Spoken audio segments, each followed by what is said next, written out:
start the recording. Hey, Art, can you mute on your end for a second? Yes, sir. Thank you. Recording has started.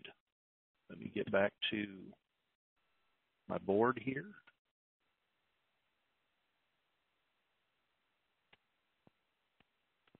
We're doing good. Board's up and running. Well, welcome. Wait a minute. One last thing to do.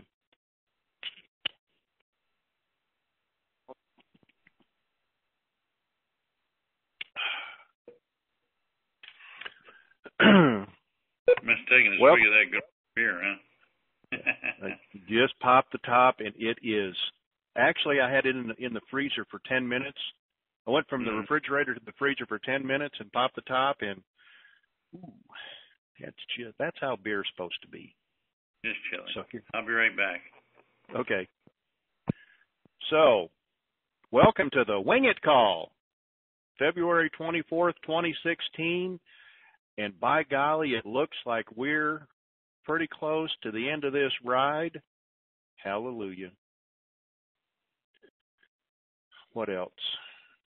There's so much rolling around inside of my pea brain here. And yes, I said pea brain. Oh, disclaimer. I'm not a professional. None of our guests are professionals. Oh, what?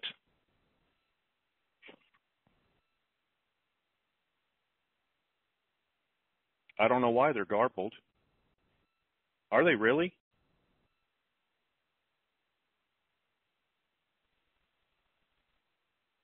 The phone lines are? What about the webcast?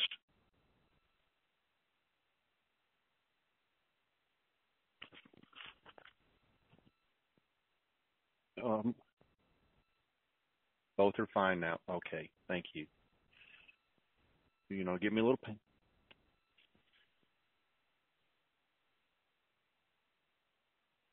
Okay. Everybody just hold their texting for now. Where were we? I'm not answering any more text. So much going on. So much. Good things, good things. Art's here today. Special caller will be here later on. Ico's here. We're hearing good things out there, everybody. Even my financial advisor is saying, grab your bootstraps and pull, because it's fixing to get deep. And I'm not talking about poo-poo. Greenbacks, USNs, whatever you want to call it. Little housekeeping here. Many things going on. We have a new website. Jerry has a website. And the website is thewingitcall.com. Yes, sirree, Bob. Thewingitcall.com. It will display the call number information, the link for the day, and then it will have the replay links on it, in numerical order. That's it. We're not, at this point, no chat room, no forum. Absolutely not too much of a headache, not having another Kenny debacle.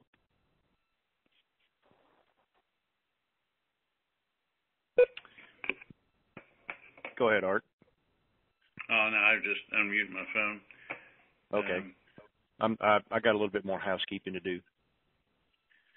Got the new website. Everybody's, if hopefully you're getting the tweets, got a tweet too. You can go to your phone and do like Tony did, put in 40404 in a text message, and then down in the body put follow with a space at Wing It Call.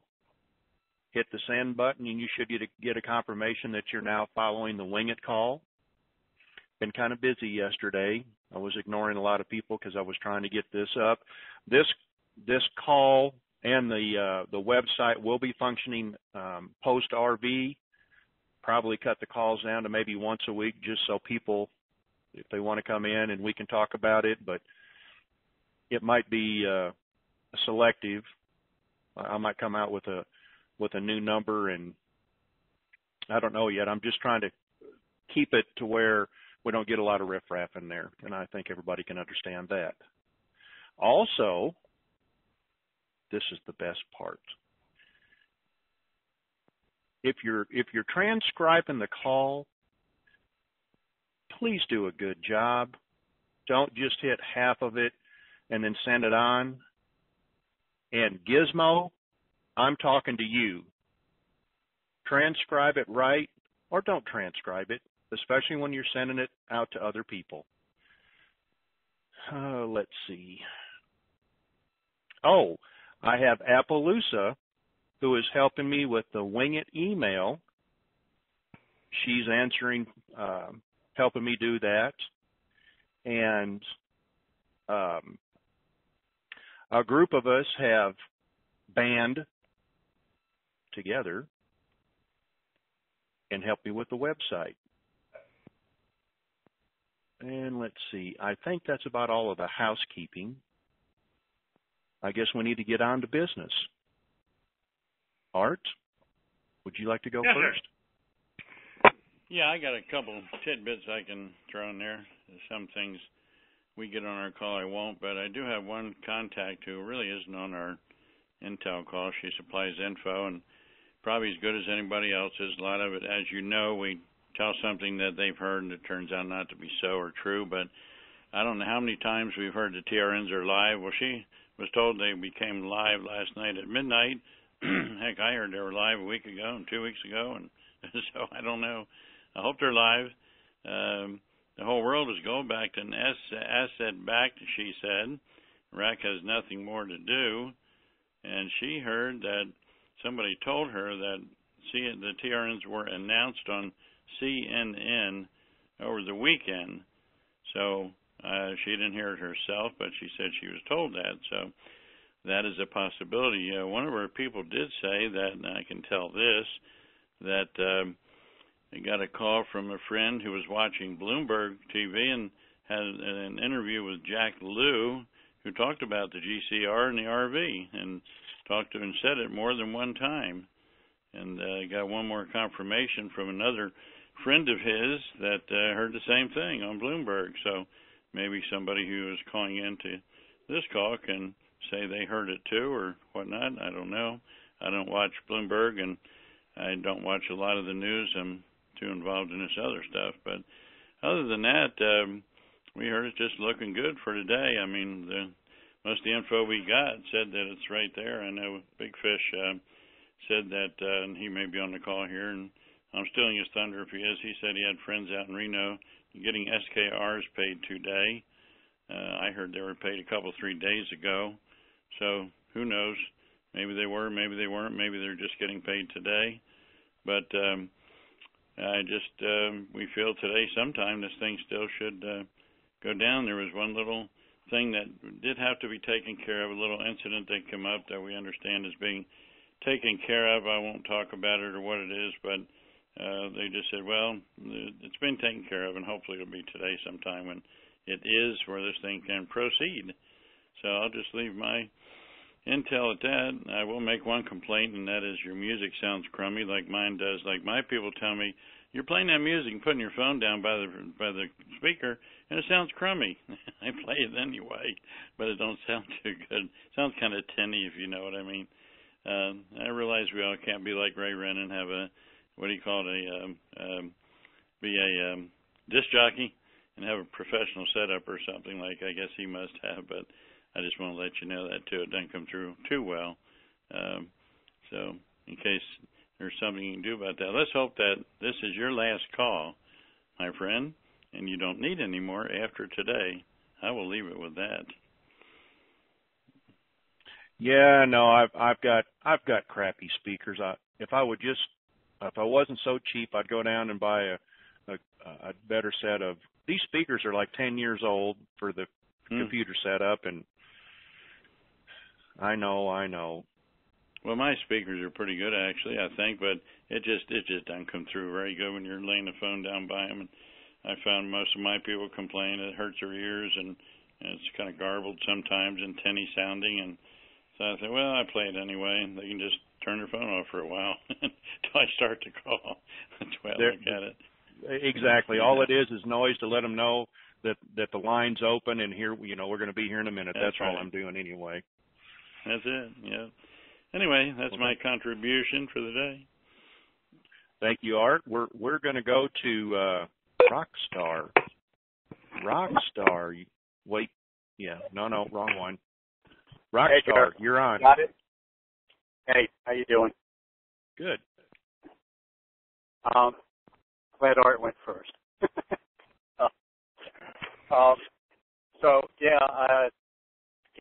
Every single piece of intel I've been getting for the past few days is all positive.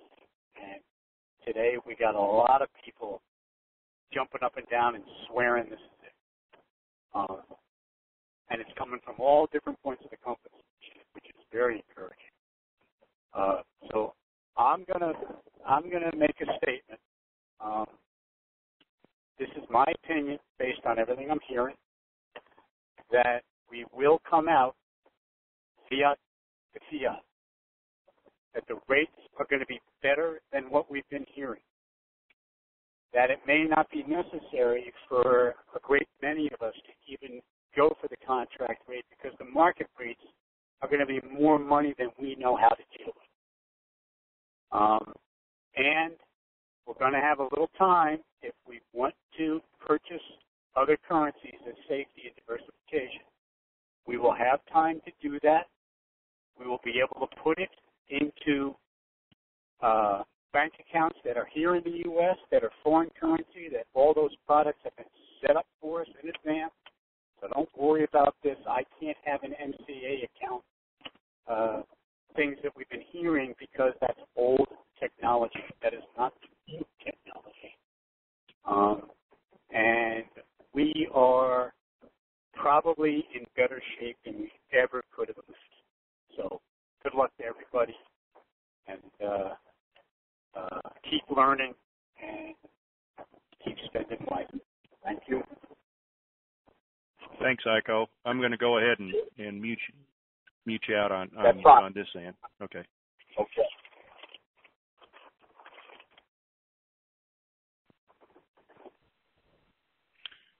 So this could be a short call because I have exactly 2 callers with their hands raised, and there's not a whole lot to talk about today. Oh, looky there. And the hands go up now. Where are we at here?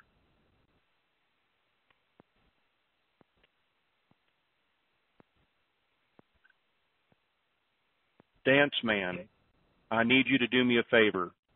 Don't come in. What I need you to do is send the phone number and the host code to Little Mary Sunshine. I forgot. Can you do that for me? Thank you. Let's see.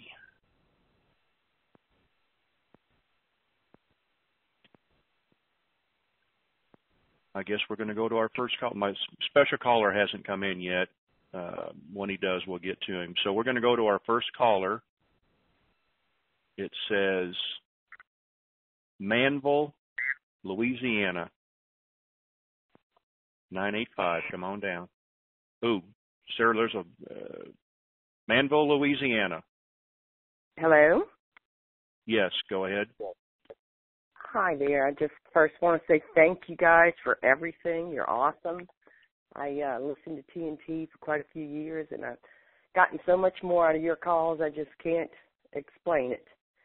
I just have a quick question, and I'm hoping maybe there are other callers that might have similar questions, unfortunately, because it's regarding money that I've gifted to a nephew who had some drug issues. He does have a record as far as I know, but he's reformed now or rehabilitated, and I'm wondering, is he going to have trouble exchanging? We heard this quite a few years ago. It hadn't come up lately. Do you know anything about that? I do understand you're not an attorney or any sort of professional, but anything that you've heard might be helpful. No, I've heard nothing. I would like to help you, but I can't. My apologies. Okay, that's okay. No problem. I do also want to say that, of course, one of my big plans with my money personally is to do something to help the drug problem in this country. And if there's any maybe website or any information you can lead me to, my dream is to have a self-sufficient rehabilitation center where the clients are supporting the facility and learning and growing and, of course, rehabilitating at the same time. So I don't know if there are any other programs out there or any information you might have. None, and I apologize again. Okay. I haven't even thought about that. And for the drug problem, it will go away once this new banking system comes in. Praise God. Because then it will show where the money's coming from. The biggest cartel, the drug, they have to have a bank to launder their money. And once the new system comes in, they won't be able to launder their money because the banks that's money for them too. Uh-huh. Well, that's wonderful news. Okay, well, again, that's all I have, and thank you again for everything that you guys do. Thank you, ma'am.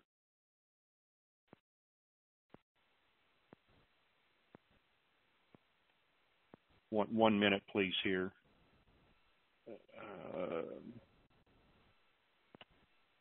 I got to send a text to special caller.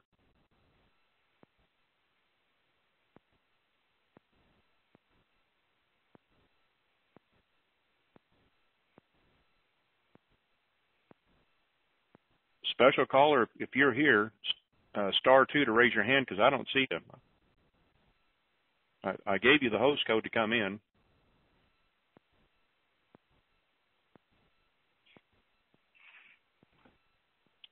Anyway, let's see. We'll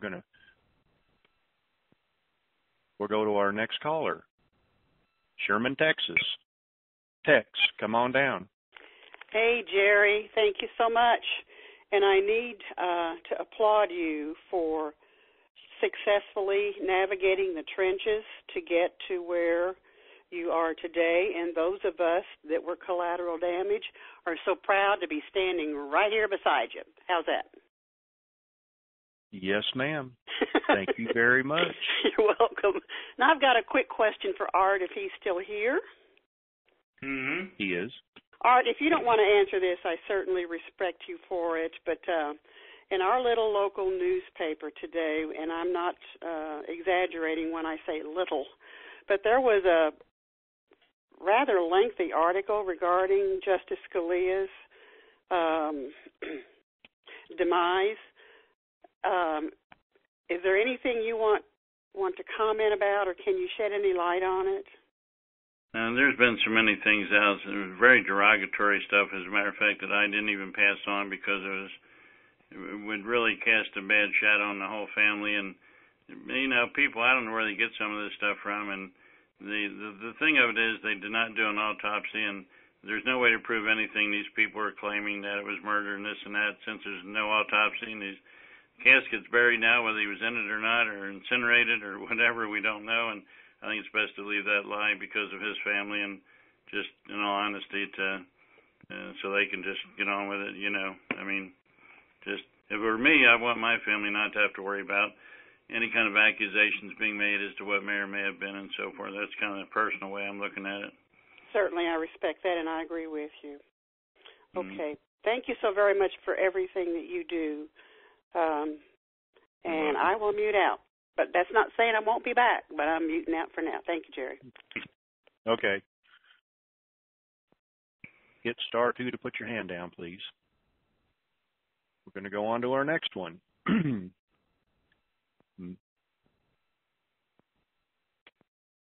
Middleburg, Virginia, 540. Come on down. Hello. I'm just wondering, please, is there a recording number other than having to get on the computer to listen to a recorded call? There'll be a link if you go to the website after the call is over. The link will get posted. And what is the website, please? WINGITcall.com. So it can be listened to on the phone or just through the computer? Probably through the computer. Okay. So there is no recording that I can get through the phone? No, and I'm still working on that. This is a work in progress. We just got the website set up about 2 hours ago, and people can go on there and click on the link to listen to it. But when the call fills up, I hold 500 callers, but when it fills up, then you can't get in and listen to it. So I'm sorry. That's all right. Thank you so much. You're welcome.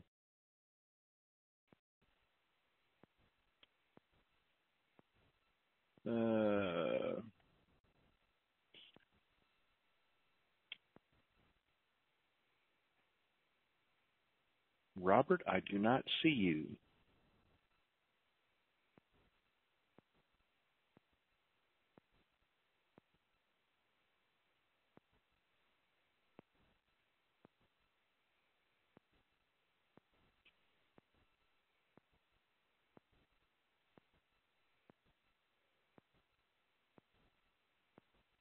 Multitasking is not one of my virtues. I can't even chew bubble gum and walk at the same time.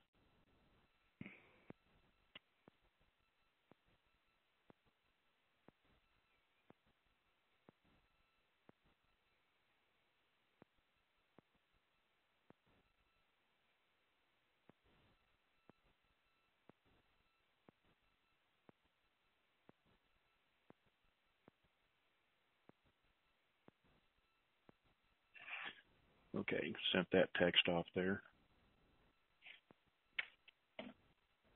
Here we go on to our next caller. San Diego, California, 619. Come on down. Hello? Oh, you muted yourself. Let me unmute you. There you go. Let me do it. Hold on. Don't do anything. Okay, I've got you unmuted. Go ahead. Hey, good afternoon, guys. How you doing? I'm pretty good. I appreciate you guys' calls. There's been a lot of conversation about, different things going on, and this law changes, that law changes, this banking stuff changes. And one of the things I've been trying to get a hold of you guys is that we talk about having outside people, handle our money for us, which is good. But one of the things that we can look at for everybody might help you is to set up what they call as your own family office. That way you have your own RIA, your own investment advisors. Whatever the changes are going to be, they're going to have to be in compliance anyway. But you then also hire outside people to make, recommendations to everybody. And I think we all, like has been said in the past, or like Joseph said, we're going to have to wait. Nobody knows what's going to happen, from day one until this thing actually happens. And I've been involved in this exchange deal since about 2005. So I've been sitting back and I take a lot of information in. And I do appreciate everybody just making their calls in here and all the questions that are being asked. And that's really all I had to say to everybody today. I wish everybody good luck, and we all help humanity out. And that's where I've been. So thank you. Thank you, sir. Here's one before you go away. Yes. At what level do you think a person would have to have in liquidity before they had a home or family office to where, whatever's coming in is going to offset the expense of all that?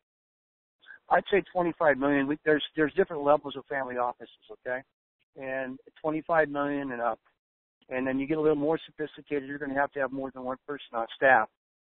And that means you have a full-time accountant. And with that kind of money, you can actually do that. And at the same time, set up your own foundations. But take a look at some of the new laws they're looking at. Set up a 501c3, look into 501c4.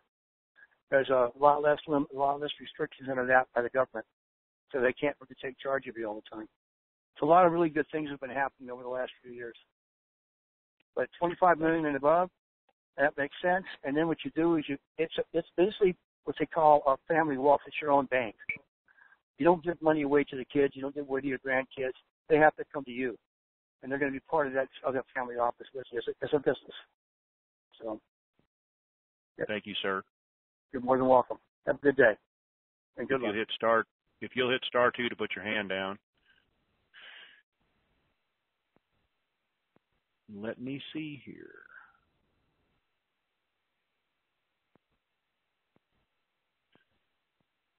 I've seen this name before. I can't remember. Must be the Blue Moon. Atlanta, Northeast Georgia, 770. Hi, Gary. It's Bleedy.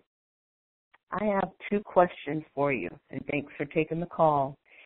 How do you plan to move your money into different banks and credit unions?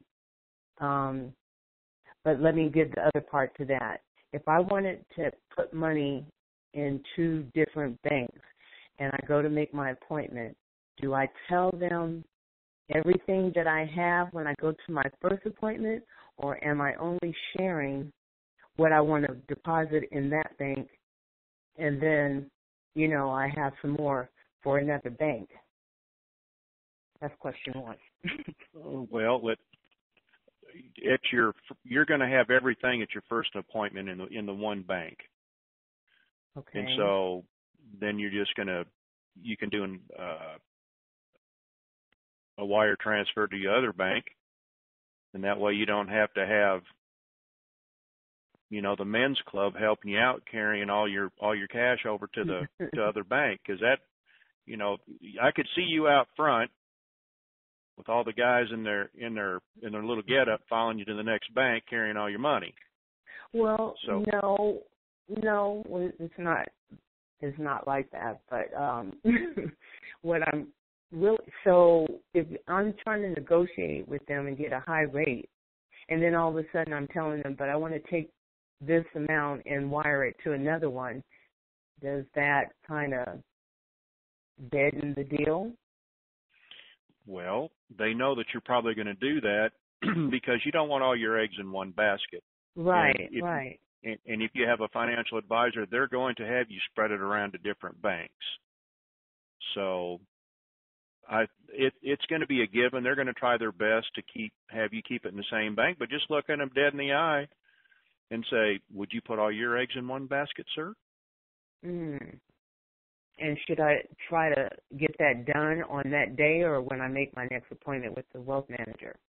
No, you're going to have a little time to do that. Then that way you can, I'd make your deposit, your exchange,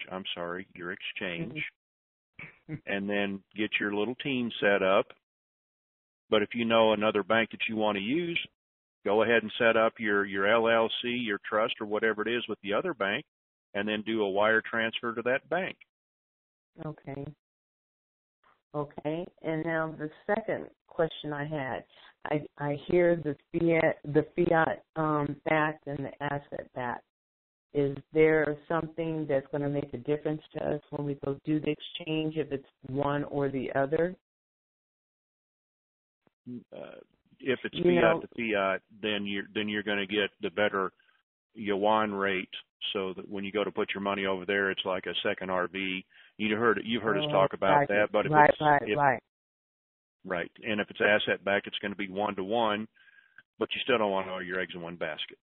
Right. Okay. So it did. So basically, that's it when you're trying to get the other currency, that it made a difference. Right. I got you. Thank you so much, sir. Okay. Thank you. Have a good day. Okay. You too. I'm going to put your hand down for you. And I do not see my special caller yet. He is probably getting a little information.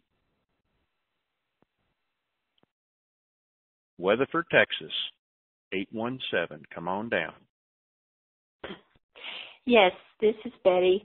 I'm calling to ask you about something that I read on one of the sites about when you cash in your Zim about the bank having to take out 20% for some type of charity or something?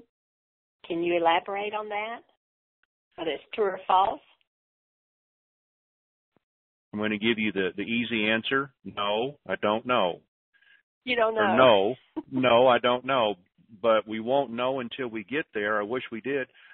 The banks are trying to keep us a little off balance until we get there to do what we need to do to have a happy life. So in the meantime, we're going to have to wing it and be flexible when we walk in the door. We've talked about many different scenarios, and that's all we just need to remember. The biggest thing is trying to keep calm. Because I'm probably going to poop my pants standing there, so it depends all the way for me. Okay. And go ahead. Can you clarify one fourth of a question? Did you say that we are still fiat backed in the U.S.? That so far. Okay. We're waiting. We're waiting. Okay. And if we're asset backed, then we don't need to do anything with yuan in foreign currency. But if we're not asset backed, we might put some over there.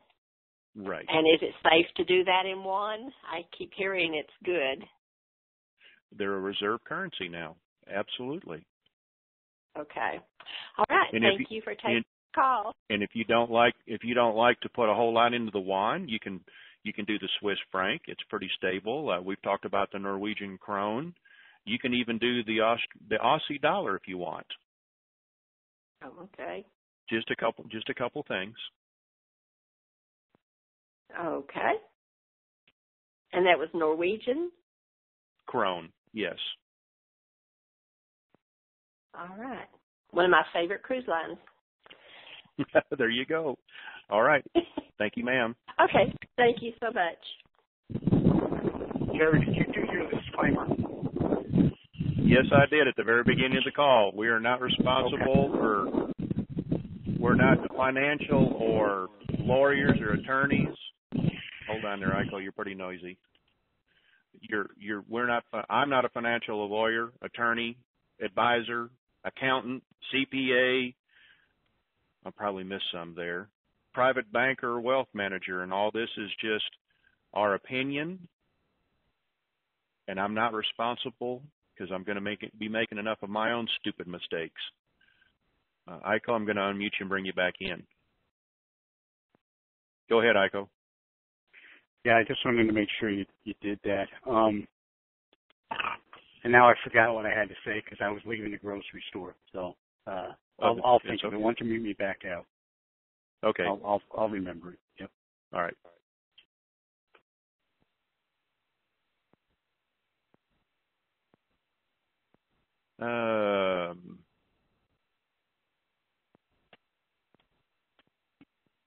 Going to do a little shout out here.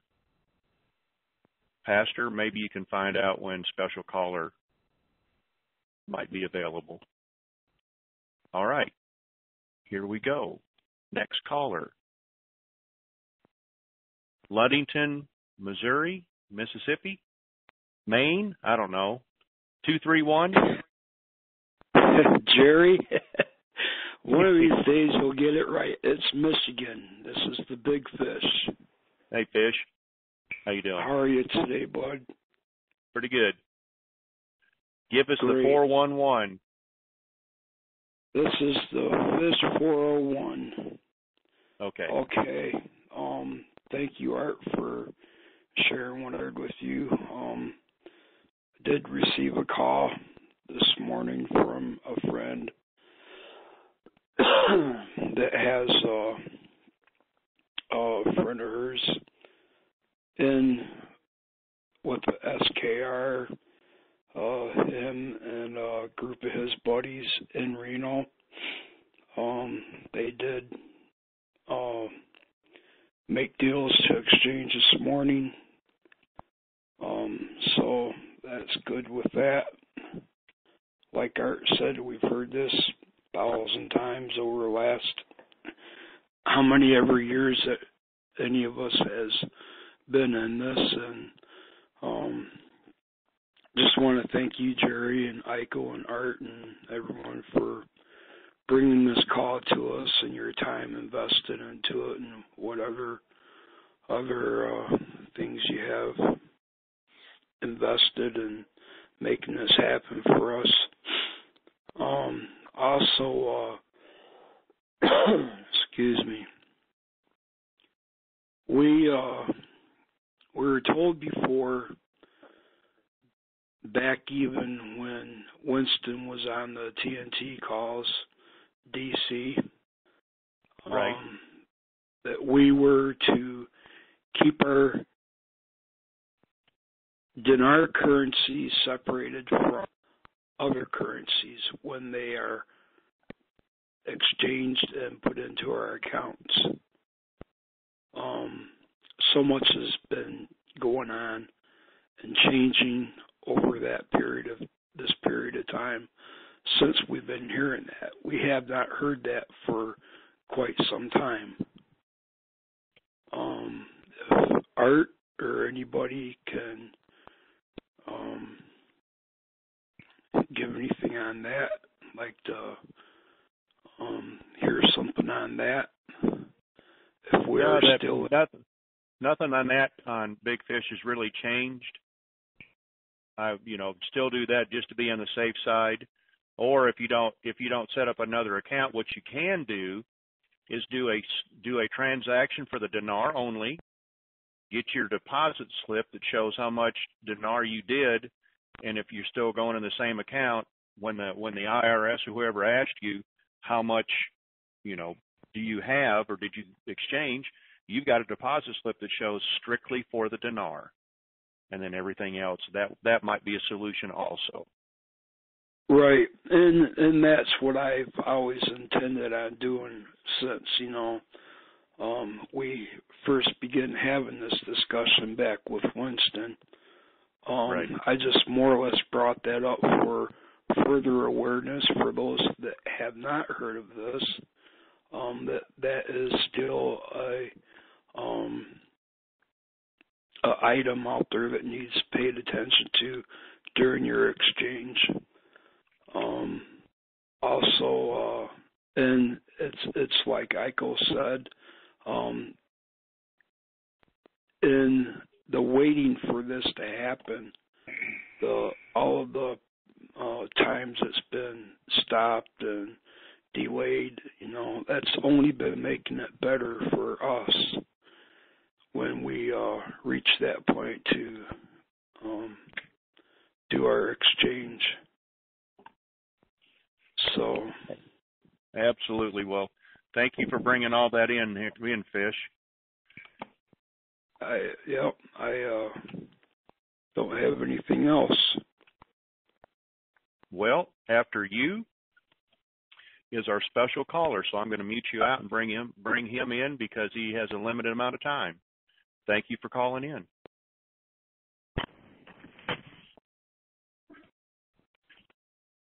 Special caller, you're open, live, and on the radio. Good afternoon. How are you? Hope everybody's doing well. They should be anyway. I've got my Depends on. I'm ready. Yeah. Good thing you got them on. Everything I'm getting, this thing's over. Well, don't let us fantasize. Can you share just a tidbit, just a morsel for the callers out here?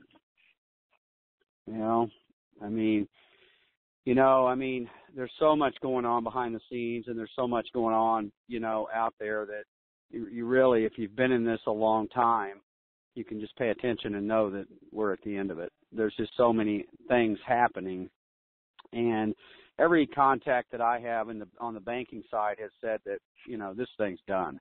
It's literally, we're literally in the week. Unless something big changes, we're in the week. Finally, we're at the end of this thing, and everybody just needs to be thankful they've made it this far and they've hung in there and just hold on a little bit longer because the train is about to stop.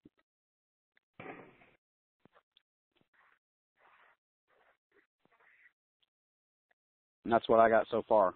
I mean, I'll be glad to take a couple questions, but I mean, this thing's pretty well over.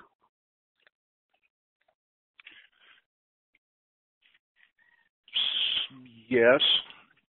I'm trying to come up with a question to even ask. So are the Chinese, they're happy now? They are happy. Mm-hmm. Yeah, they're happy. What about the, do we know if any of the cards in Iraq are international and loaded, or either that or Iran too? I've heard both are international and loaded. All my sources tell me that they're loaded and they're using them in all provinces. Well, all righty then. Hold on. We're going to take another stock market. What do you mean stock market? You're going to have to give me more than that. Are you asking me that? No, text. Okay. All right, we're going to go to a caller here. Fort Lauderdale, Florida, 754. You're on the call. All right.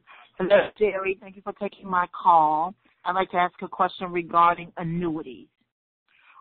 I know you're not a professional or anything, just any knowledge that you have.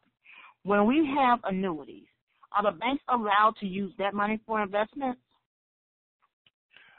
I'm going to have to say I can't even answer your question, and that falls into a category of I don't think anybody else can here, and I apologize. I don't think we want to because that's a real area that could get a lot of people in trouble and misconstrued, even though I put out that disclaimer, okay? All right. Thank you very much. You're welcome. Art? Yes, sir. I could have answered that question about annuities. I did that for 30 years. John was on the last call with us. Yes, sir. He couldn't get in, so I had to bring him in on my call. You want him to answer that? Absolutely. And John, Art can share. One more time. I've already muted her and dropped her hand. My apologies. You know what the question was? Could you ask? Yeah, she wanted to know if she got into annuities, if the bank could still use her money. Oh, an annuity is an insurance contract. It's written with an insurance company, and it's actually like it's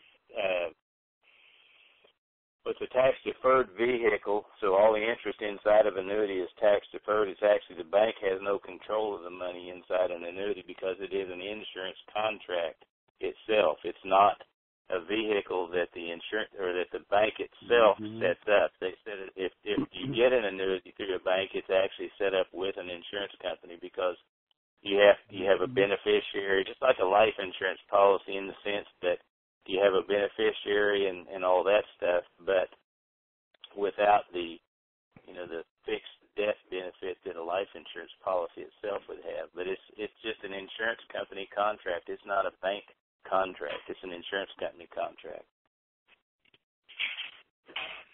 Thank you, John. So no, the bank would not be able to use that money because actually an annuity, typically when you set it up, there is a surrender period that if you take the money out within a certain amount of time, there is a surrender charge that's levied against the balance. If you keep it beyond that period, then it can, then you get out to the maturity date and you can take it out or whatever. Have it annuitized is what you generally would do with an annuity, and it provides a lifetime income to the annuitant or the person that owns the contract. So that's how those are set up.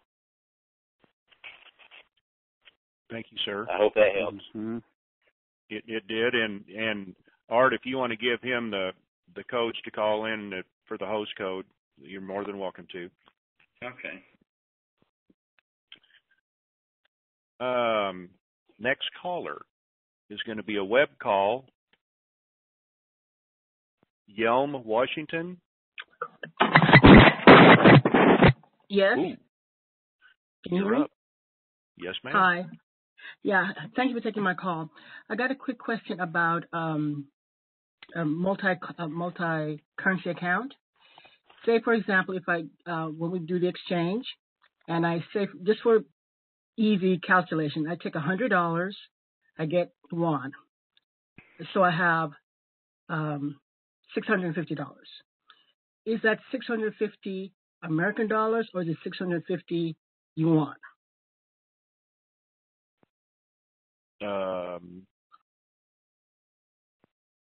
Iko, you want to take a shot at that? Let me unmute you here. All right. There you go. You're open. Go ahead, Iko. No, you have 650 yuan, and what occurs then is when China declares they are asset backed. That's when it turns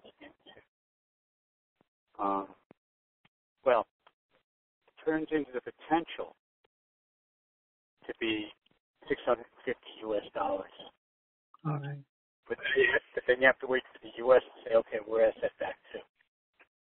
And it truly is $50. There's a little waiting period. The thing that's great about this is it appears it is guaranteed that once China declares they are asset backed, the rest of the world will declare, and the U.S. will have to declare they are asset backed, or our currency will be absolutely worthless, and we will all die a slow and terrible death. So we're good to go. Nobody's going to do that. Nobody's going to do that. There's a little bit of a wait there, but not too much. Okay, good. That's the beauty. Nothing is risk-free, nothing. But this is almost risk-free. All right. It has the potential to have some great returns. How's that? Yeah, that's what I was looking at. I mean, I intend to get like maybe 10 million yuan. That's but it? Okay. Well, I mean, I don't want to anyway. But yeah, that was my question. So after they become asset backed, then I can transfer it to a regular account from a multi-currency account, right? I believe so. Great. Yes, and you know what? Maybe you should no longer call it a multi-currency account, because I don't think that's what it's going to be called. Oh. I think there are new accounts that are being set up by the major banks to accommodate this strategy, and they are not going to function as we know multi-currency accounts are functioning today. All right. Well, that's wonderful. Yeah, you tell them what you want to do, and they're going to tell you, oh, you want to whatever, you want to change it, you get richer account. I don't do that, so I don't know what they'll call it, but all right. All right. It does appear to be good. All right.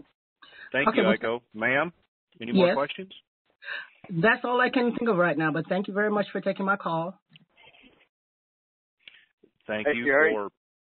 Yes, sir. No, I'm sorry. Go ahead and finish your goodbyes, and I want to ask you something. No, go ahead. Okay. I'm still hearing confusion about how many accounts do I set up and how much I take out for taxes and reserve taxes and all that. And I just want to tell people what I'm going to do based on everything that I've been told. I am going to exchange my dinar into a dinar account.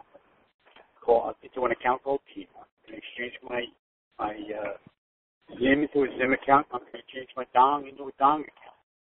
Those are the first three accounts. Then, once I have those done and I have that deposit slip in hand, I am then going to open up three more accounts. Take all the money out of those first accounts, which are public record, and put them into these new accounts, which are internal bank records. In this way, I not only have a deposit slip, but I actually have a statement for the IRS that says I deposited X amount of, dollars into this account on such and such a date. Okay, so now you have a complete audit trail for the IRS, and they can't dispute it. And that's what you want with the IRS. You want to keep it simple because not that the IRS agent is stupid, but the system he's got to deal with is stupid. So this makes his job very easy. Yep, this guy pushed $10 million in this account. It's called Dinar on such and such a date, and that's it. We're done. And he put this in Dong, and he put this in Zim. But now you've got 3 brand new accounts. Okay? Right. You can then combine all 3 of those accounts into, let's say you're buying yuan. Now you've got your yuan account, and it's got all the money from those 3 accounts in it. Those accounts still stay open, but you've got this great big massive yuan account. My understanding with the yuan account is you will be able to withdraw money out of that anytime, turn it back into U.S. dollars, and whatever the rate is at the moment you give the order, you will then have that money in U.S. dollars. Let's say if it hasn't gone asset back yet, or even if it has. So you've got a record there, but it's very simple. And then for taxes, conservative advice is to still hold on to 50% taxes, money for taxes. Now you don't have to necessarily set up a tax account because your yuan account is going to be interest bearing. Just don't spend more than half of the yuan account at any given time. So you've always got that tax money in reserve. You want to make sure you've got 50% of your money reserved just in case they go full bore on the taxes. And also, so that's that piece. Also, I think the caller, a few callers back, who was talking about the people who exchanged their Zim and had money taken out immediately for charitable purposes. I think that's a case of the story going around the circle and coming back a little different. My understanding is it got 17% taken out by the bank for taxes right then and there at the time of the exchange, 17%. It is not clear if the bank did that on their own or if they had a USD directive to do it. That's unclear, but I think that was the origin of that information that she relayed, which always happens in Dinar land. Everything gets moved, changed around a little bit by the time it gets back. So just wanted to. Right. Thank you, Iko. Yep.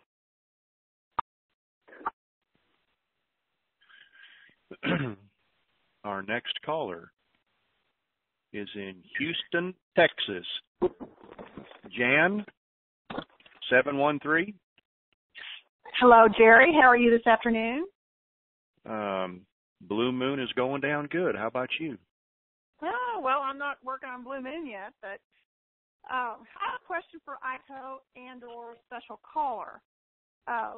I'm kind of struggling between whether or not this comes out fiat or asset backed.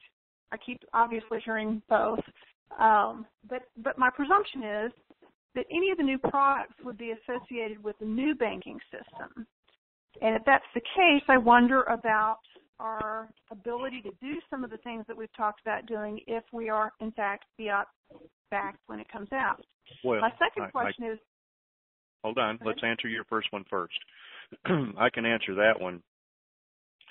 You just, like I said earlier, you're going to need to be flexible with your plans because we really won't know until we get in the bank how to address some of these things. And so I've got, 2 or 3 different plans written down. If this happens, pick up this piece of paper and say, okay, I want to do this. Iko, you want to throw? Go ahead. I'm sorry. Yes, ma'am. So part of my concern is what I've been warned, I'm actually part of a group as well, and of course I'm going to try every avenue to see what the best deal and rates might be. But I've been warned by my group not to exchange if it's fiat. That my group was informed by various connections at the U.S. Treasury that that's a bit of a trap. And so I'm curious, you know, is our money safe if we exchange fiat, and if we don't have the new vehicles available to us to move it around or stick it into yuan or whatever, and is the yuan feasible? Okay, hold on. Michael, go ahead. Can you hear me? Yes, I sir. can. Okay. Yeah, you're getting a mixed message. Art and special caller, I think, you know, if you want to chime in, that whatever you exchange in that day, it's safe. You're safe. You probably don't want to do anything other than park it, because we don't know what's going to happen, exactly what's going to happen when we go to the asset-backed currency. So the whole idea is exchange, move your money into yuan if that's the appropriate thing to do, and then sit back and wait for the story to unfold, because as several people have mentioned, it's a new game and nobody's even written a playbook for it yet. They have an idea what the playbook is, but we're not going to know for a little while. So you're just going to have to sit there and be patient and see how all of these regulations and these new products and you know, international relations, all of that stuff, how it unfolds. Does that help you? Well, just a little to reiterate just a little bit further. If our banking system is so precarious currently and it hasn't switched over, how can you say we're safe? Because it's currency. It's real currency. It's not phony money. It's not funny money. You're getting real U.S. dollars at your exchange. Okay? And they're not going to disappear. You know, nobody's going to come in and suddenly take them away from you. All right. Okay, let me just finish. If you buy yuan, you're buying genuine Chinese currency. Nobody's going to take that away from you either. And so if it's and I know that I know Wells Fargo, for a fact, has set up various accounts to accommodate the purchase of yuan. Okay. So your money's going to be in yuan. It's real money. It's just not U.S. dollars, but it's safe. The derivatives aren't going to, you know, don't listen to the stories about derivatives. Don't listen to the stories about bail-ins. You know, all of that is horse poop once the RV occurs. Okay. And they don't. Does the U.S. have access to any yuan that we buy through the exchange purchase? No, absolutely not. Nobody has access to that except you. It's yours. It's real money, and it's your money. Nobody can raid your account. Okay. I had another question, but I kind of lost it in the course of getting answers. So listen, it's tough. Listen, I know we've been it took me a while too to get clear on this. We have been bombarded with misinformation, and some of it, you know, with good intentions, because they were listening to people who are experts on what is now. No one is an expert on what is to be, but there are certain things that are undeniable, and that's one of them, is that we own real currency. We're exchanging it for U.S. dollars, and then if we're buying yuan, we're taking our U.S. dollars and we're purchasing Chinese currency. It's all real currency. It's all real money, and nobody's going to take it away from us. And if we come out fiat, what is your estimation in terms of how long it'll be before we move to asset-backed? I believe we've discussed it a few times. I just may have different answers for them. I've been told anywhere from 72 hours to 30 days. Okay. Not 6 months. Let me clarify. That's for the Chinese to declare their asset back. And for us? After that, now here comes a little bit of a complication, okay? After that, it's how much pain the U.S. markets can bear before they declare their asset backed, and hopefully they're going to be smart about it and just go asset backed right away. Okay. Otherwise, we get into hyperinflation. Okay. All right. Thank you. Thank you, ma'am. Well, anonymous caller, have no idea where you're from. Hello, you're unmuted. You raised your hand. Anonymous caller. Hello. Am I there? Yes, ma'am. Go ahead. Hi, Jerry. I just need a moniker and where are you from? Oh, and turn your speaker down in the background. Sorry about that. Is that good? Yes, ma'am.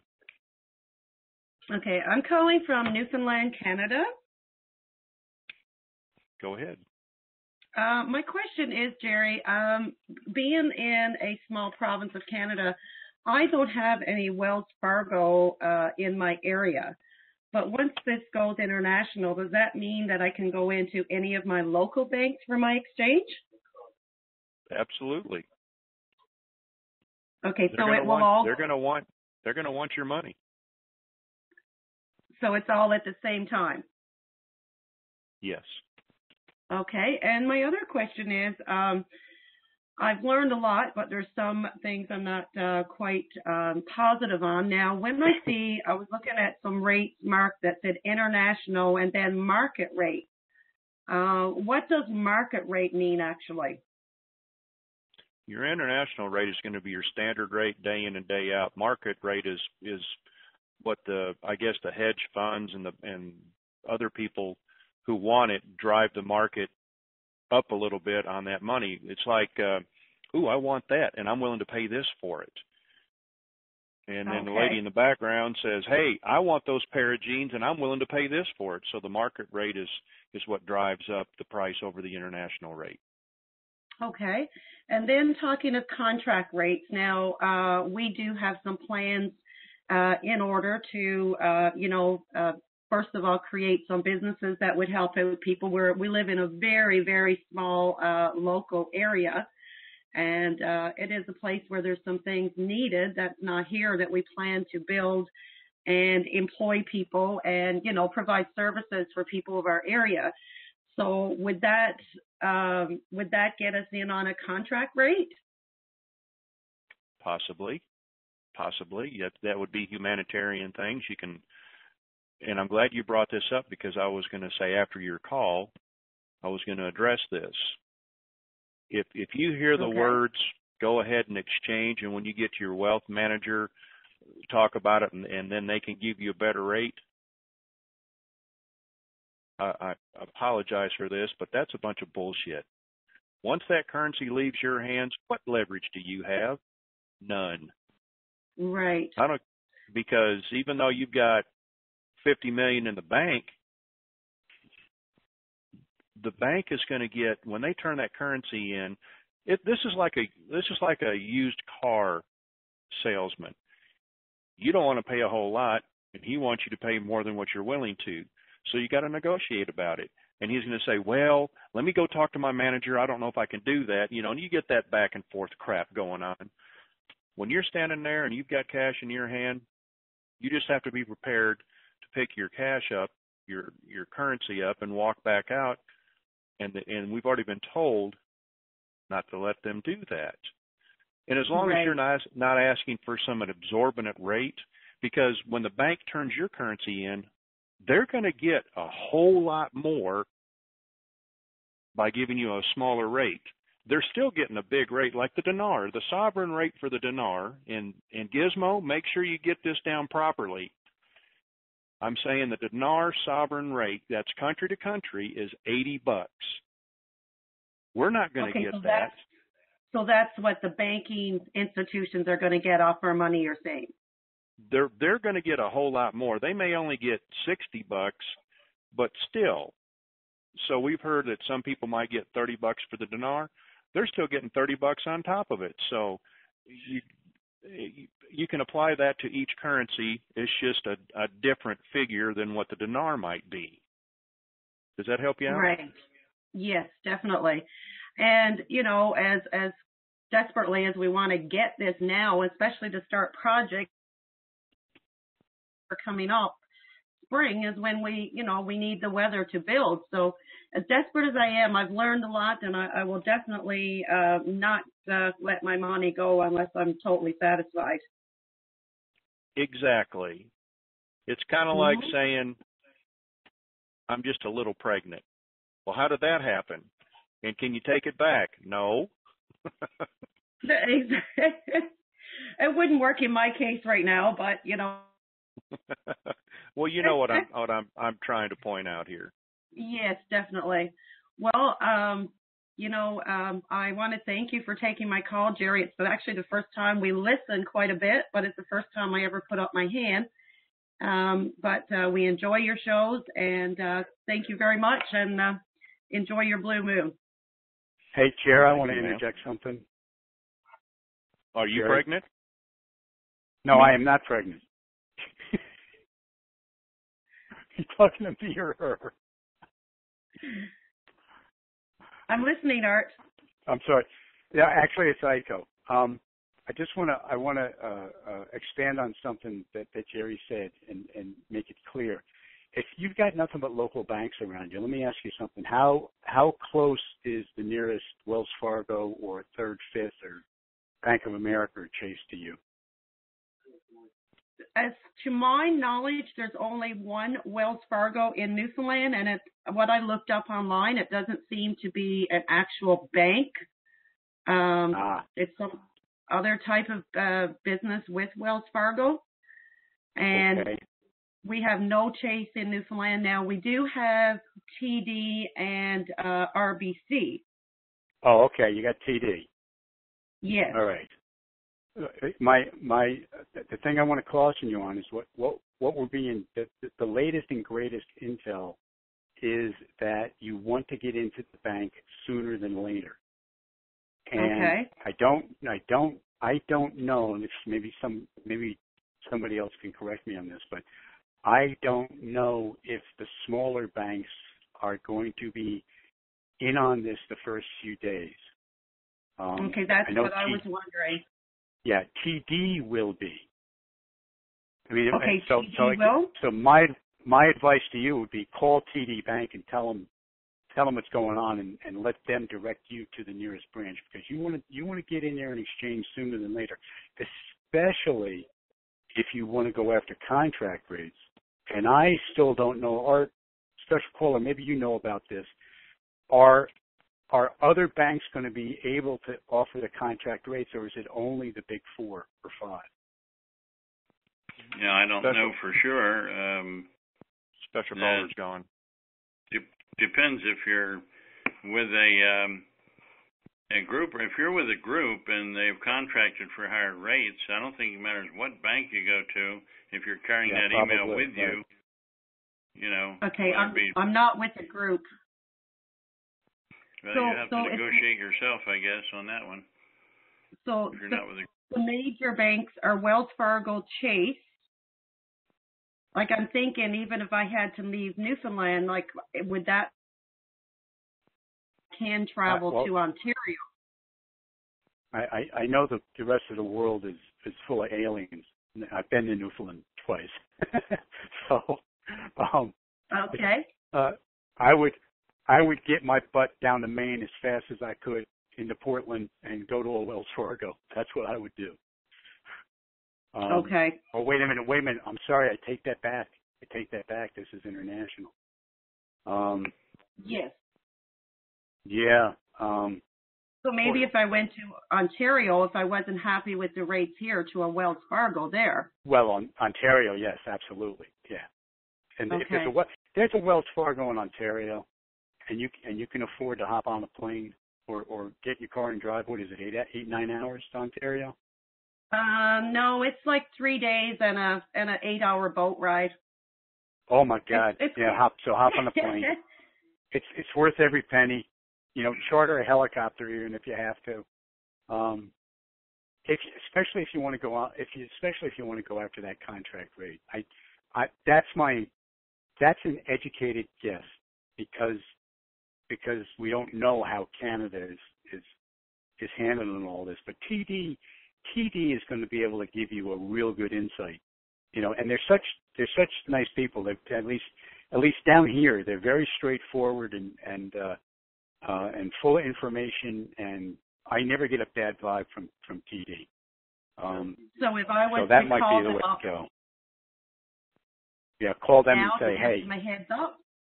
Yeah, why not? Why not? See if you can get through. You may not because everybody denies. But maybe they Right. won't. Maybe because if what we're hearing is correct, this thing is done. What we're waiting for now is simply for the banks to get their crowd control together. So maybe I got a maybe suggestion. Yeah. If you've got some smaller, I don't know what you hold. I don't want to know. If you've got some smaller bills in, say, BND or even Rupiah, even if you've got some small, say, 500 notes in dinar, go into the bank. Just get you some running money. And you're going to take it in the shorts for the exchange rate. But, in the long run, you'll have liquid cash on your credit card. Tell them to raise your limit a little bit, and you'll be able to fly, take a chopper down here, but you've got money in your account. Does that make sense? Right. It sounds okay. Well, guys, I thank you again very much, and Aiko, I hope you enjoyed your trip to Newfoundland when you were here. I did. I came up there in a boat twice, so I love it. Oh wow. We actually do boat tours as well. You never know. You may see us. Oh, sometime. no kidding. Okay. Mm-hmm. Oh, and let me say this. If you didn't hear me say it, we've got a website now. I did, and I've looked it up already, Jerry. Well, But I did send a tweet of the number you put out, but I haven't received anything back. I don't get, I'd have to go to my Twitter account and look at notifications. I just send tweets out, and I don't look at anybody replying back, and I don't even have it set up to receive them on my phone. I can just tweet. Okay, no problem. But, we got the WINGIT call. I will know when it goes from somebody.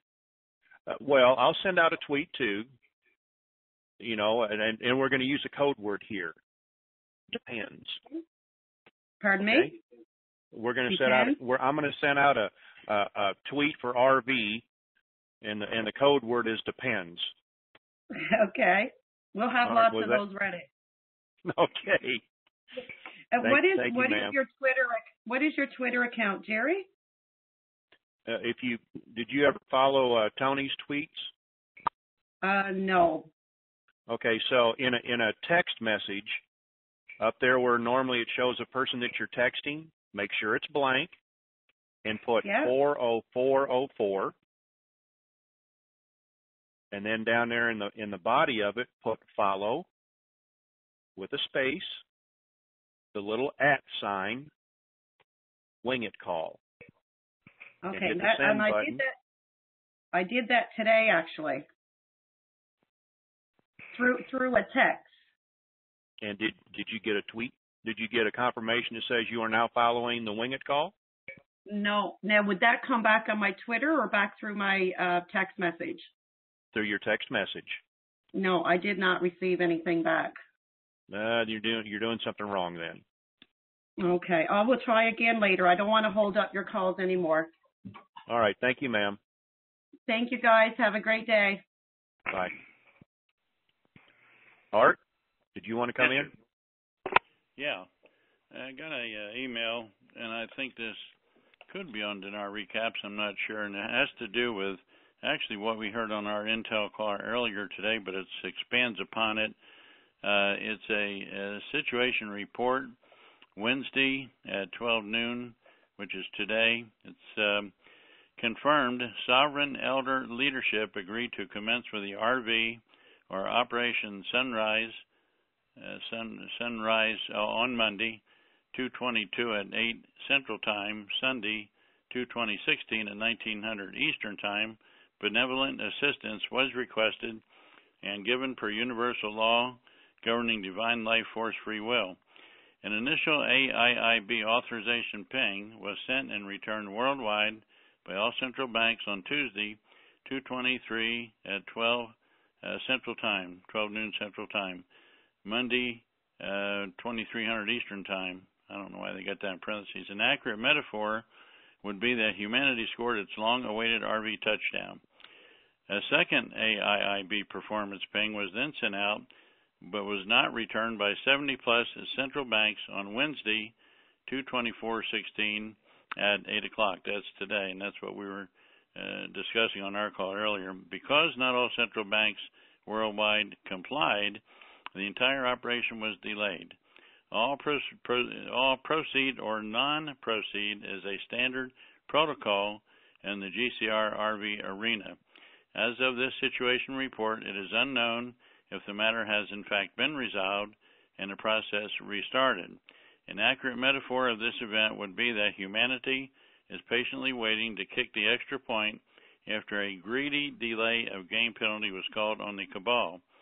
The blatant act of noncompliance after an earlier act of compliance is simply a petty negotiating pullback tactic in order to gain additional percentage points for handling master account hydration right before closing. However, any further noncompliance stalling activity generated by the dark nobility slash Rothschild faction is now grounds for immediate planetary removal and or central sun reconditioning. Okay, they can do whatever they want with them. Rest assured, the unconditional surrender of the global monetary mechanism of power known historical as money exchange is non-negotiable, as increased and unrivaled benevolent assistance is actively guaranteeing the completion of Operation Sunrise RV in real time. All St. Germain Trust, Matrix Funds, Nassara Pool transfers, and both the existing SWIFT/central banks and the new SIPS, which stands for China International Payment System, /AIIB, banning entities, are all now deemed unencumbered for sovereign account holders, and at this moment are ready for distribution to the mass populace, which means currencies, historic bonds, prosperity packages, humanitarian funding, commercial paper, etc. Thus, the GCR or Operation Teletestai will complete any time on its new scheduled timetable prior to February 28, 2016, with or without the dark nobility compliance. In other words, what they're saying is if these Rothschild 70 banks do not comply, they'll be thrown aside and they will complete this anyway. Translated, the cabal used their last and final Jenga move, and their once impenetrable Tower of Money Babel is now irreversibly collapsing into absolute ruin. For your information, you might want to wait till the end of summer before paying off any mortgages or credit card debt, as Nassar will now be arriving sooner than later as the fiscal penalty for the cabal's latest non-compliance temper tantrum. Beamer emailed to me, confirmed the Republic is fully funded. AIIB is trying to finish this off around 3 p.m. Eastern Time, that's today, and we did hear earlier that they were trying to finish this off by 3 p.m. Eastern. God is with us. TERP 1 room, this is a historical event in terms of the HB. We'll start paying Europe time. I don't know if that means Hong Kong Bank or not, HB. Things will start happening today, European time. Funds movement will proceed direct from attorney. Tank, I heard they halted bonds for now to conduct exchanges. They'll continue redeeming them after the private exchanges are finished. So I expect us to go here like today or tomorrow. Tiger Paw 777, Eurex exchange halted indefinitely. Feeds rumor of white hats moving for global reset. The International Derivatives Exchange that is headquartered in Eschborn, Germany. Eurex exchange has been halted, possibly to prevent downward trajectory as Dow, IPC, S&P, TSX, Composite had been hours ago. For those that wish to negotiate, Everything is Negotiable was a book I once read, and the title alone says it all. Read this first. And this is on dinar recaps, I think, by the way. In my opinion, I would not get too worked up over the exact rate showing on screens, because everyone knows the markets are always moving. What we need is a ballpark figure, and then you can negotiate from that position forward. Here are the rates that were posted on Recap a little while back. As you can see, the rates are not that far apart from date to date, and no one will negotiate the exact same rates down to the penny for all the currencies, in my humble opinion. Back on 113, the Zimbabwe dollar, 57 cents. 35 cents were showing on the screen.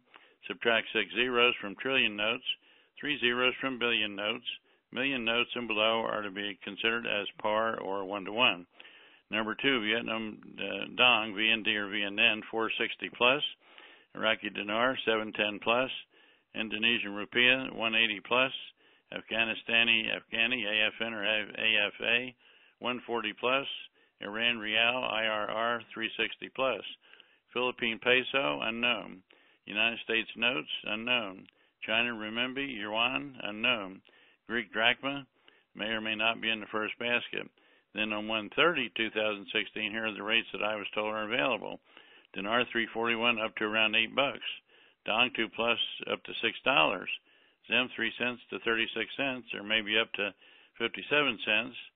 And then on 216, just a few days ago there, Zim, per Yosef, Zim was 65 cents USM, but can support $3 plus per the call. VNN was 489, and the IQD was 722. I hope this helps, Jan Mann.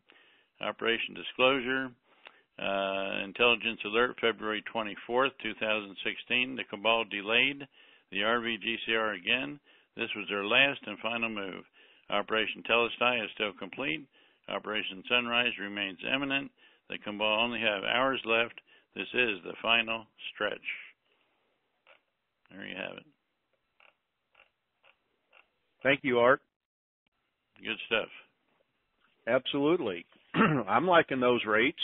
So I'd just like to say again, cash in hand has a whole lot more leverage than no cash. Yep. Yep. There you go. We're going to go to our... Yes, sir, go ahead. Wait a minute. Let me see something here. Oh, okay, yeah. I thought there was a little bit more, but there wasn't. Okay, that's good. No, it just means that the Cabal is being taken care of and told under no uncertain terms, either play ball or you're gone, and they're going to go ahead and go through with it. And anytime after 3, and it's now 10 to 4 Central Time, just about there, and so almost 5 o'clock Eastern Time, so possibly it's already done and working its way. The fat lady just could be singing. We just haven't heard her yet.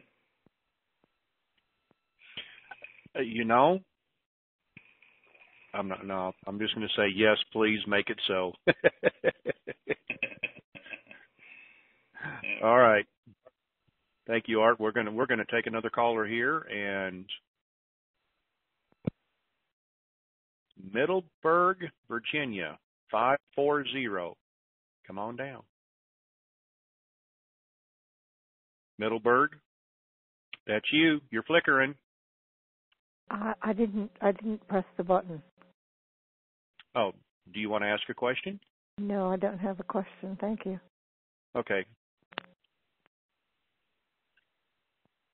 Well, my part of the country, Frisco. Come on down.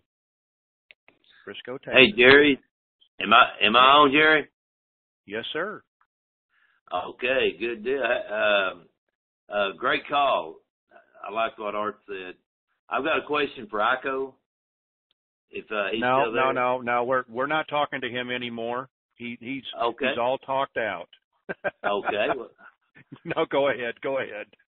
No, and I just think this is phenom on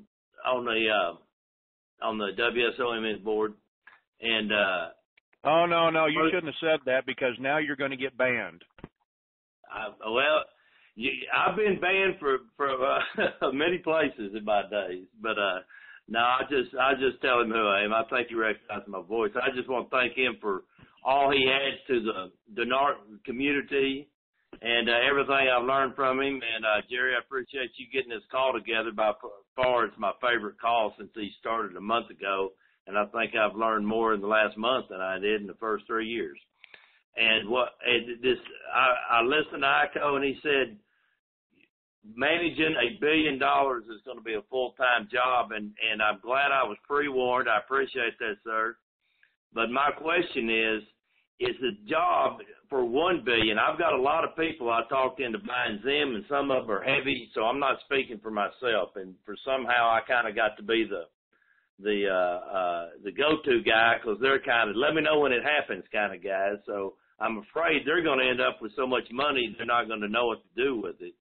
And my question is... All right, hold on. Yes, sir. If you'll send me an email to the WINGIT call at Gmail, I can probably help you out, okay? I'll do that. I will do that. But my question for ICO is managing $10 billion versus $1 billion about the same amount of work, just 10 times as much money. That's my question. It's kind of like cats. If you got one cat, why not have 10? Got you. No, I'm being facetious. Yes, it's more work. Maybe it's not 10 times the amount of work, but it's certainly more work. I'm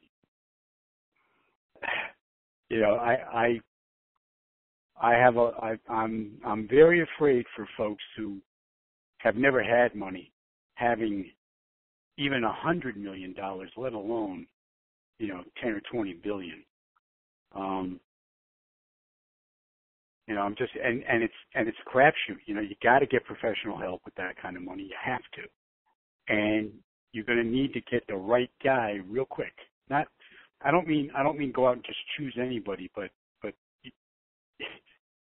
within 6 months you gotta pretty much know where you're headed. So, I mean, you're right to feel for them, but hopefully there's going to be support out there, and it's going to be support coming from fellow billionaires who have been on this journey, and recognize, who we all are, and have the right intentions. So that we got going for us. It's certainly not the lottery routine or the sports star where that comes with its own set of circumstances. We've got unique circumstances here. We've got a lot of well-intentioned people around us who we've come to know, and hopefully these people will reach out and get advice and seek counsel from their fellow Denarians who are going to have their own professionals talking to them, and they can pool the knowledge. And then on top of that, there's what I call the new game. We don't know what the opportunities are to pay it forward yet. I mean, we know what the opportunities have been, but we don't know what they are coming up. And the temptation to spend and the temptation to be a good person and give it away, that's going to be a challenge for everybody, including myself. Right. So, second question. Yeah. Okay, then if this is more than it's going to be difficult. Why try to get 6 times as much then on the wand? Would that add to the you don't need to do that.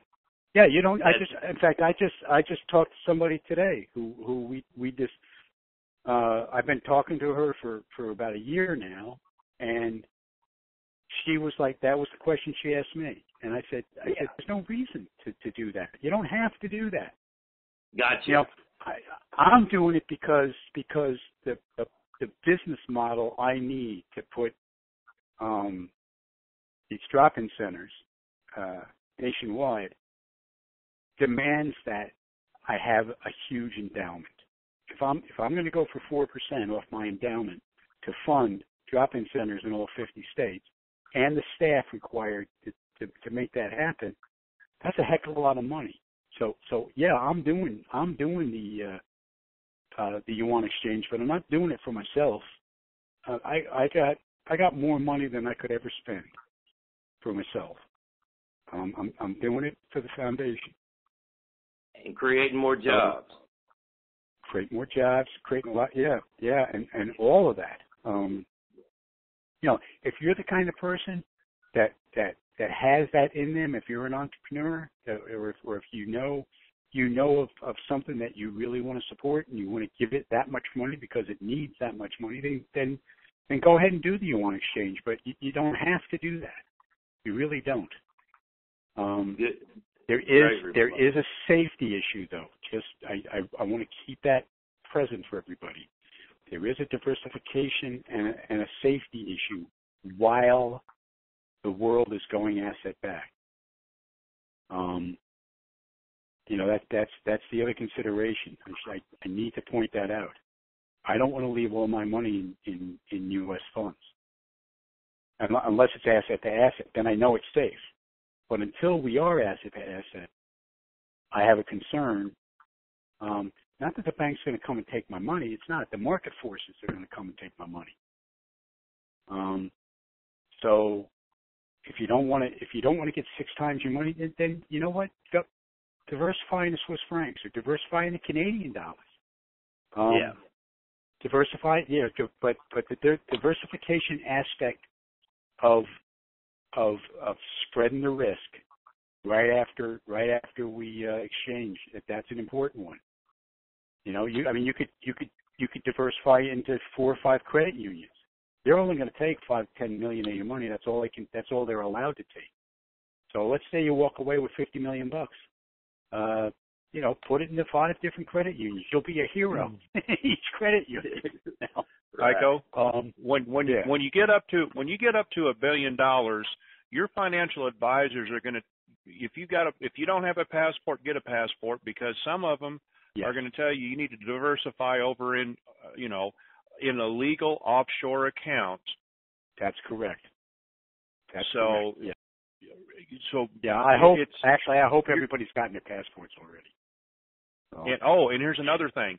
If you do have your passport and you're traveling overseas and it's within 6 months of going out, you better don't go, because they may not let you in the country to do banking business because it's so close to going out. So that's a bit of advice that I heard just yesterday. Oh, no kidding. You mean if the expiration on your passport is 6 months or less, you may have a problem. Interesting. Yes. Huh.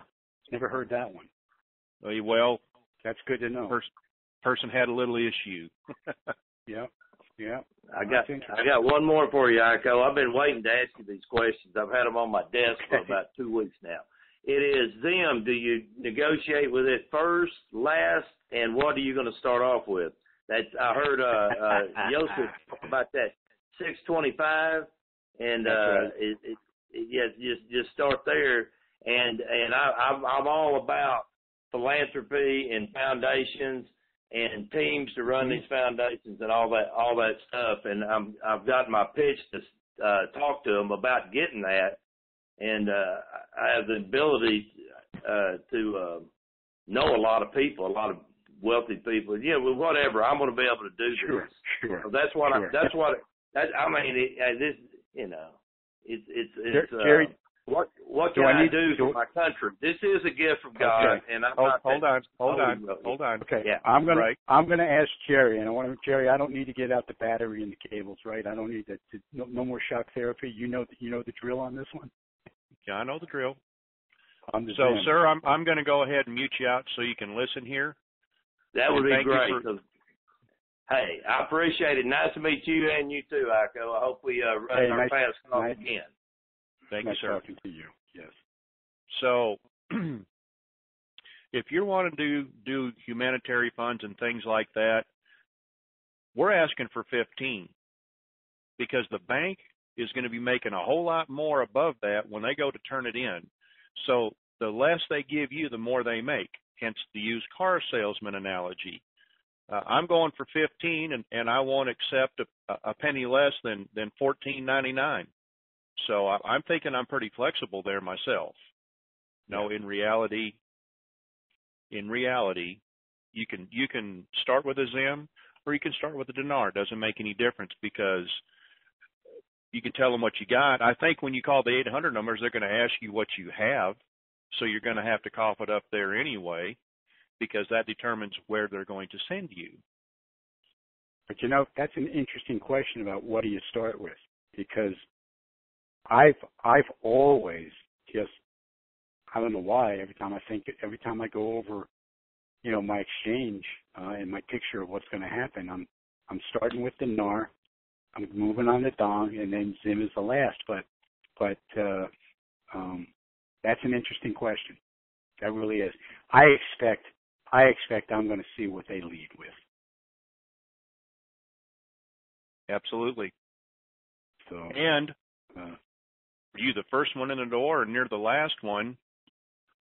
That's another good thing. How tired are they? Yes. And they're going to be. And this is another little tidbit from Jerry. The person sitting across there from you, you've heard Tony. Somebody's got an open microphone there in the background.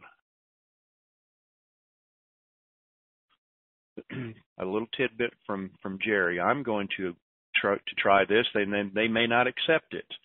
But that person sitting across from you is still, they've been told it was a scam, and they're probably not being compensated a whole lot, and they're going to be upset. So for me, I've got a couple $500 or 500 dinar notes that I'm going to slide across the table with a smile on my face and say, "Thank you for your help." Stop right What? there.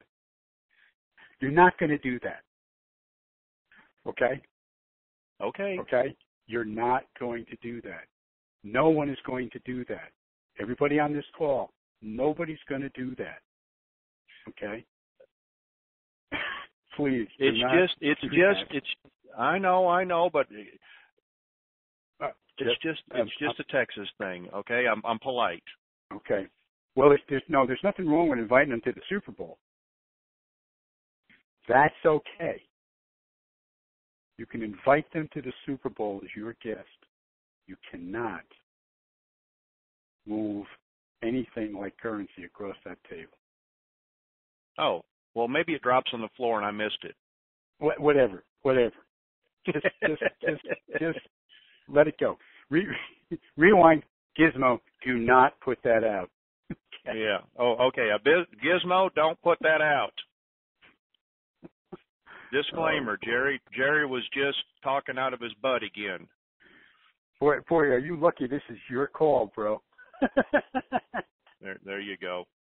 I guess that falls under the general disclaimer. So thank you. So shall we go on to another caller? Yeah, I'll mute out. Oh, no. All right.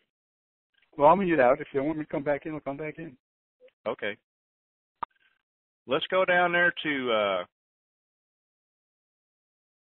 the home of Denny Hamlin. Just won the Daytona 500 by 18 inches.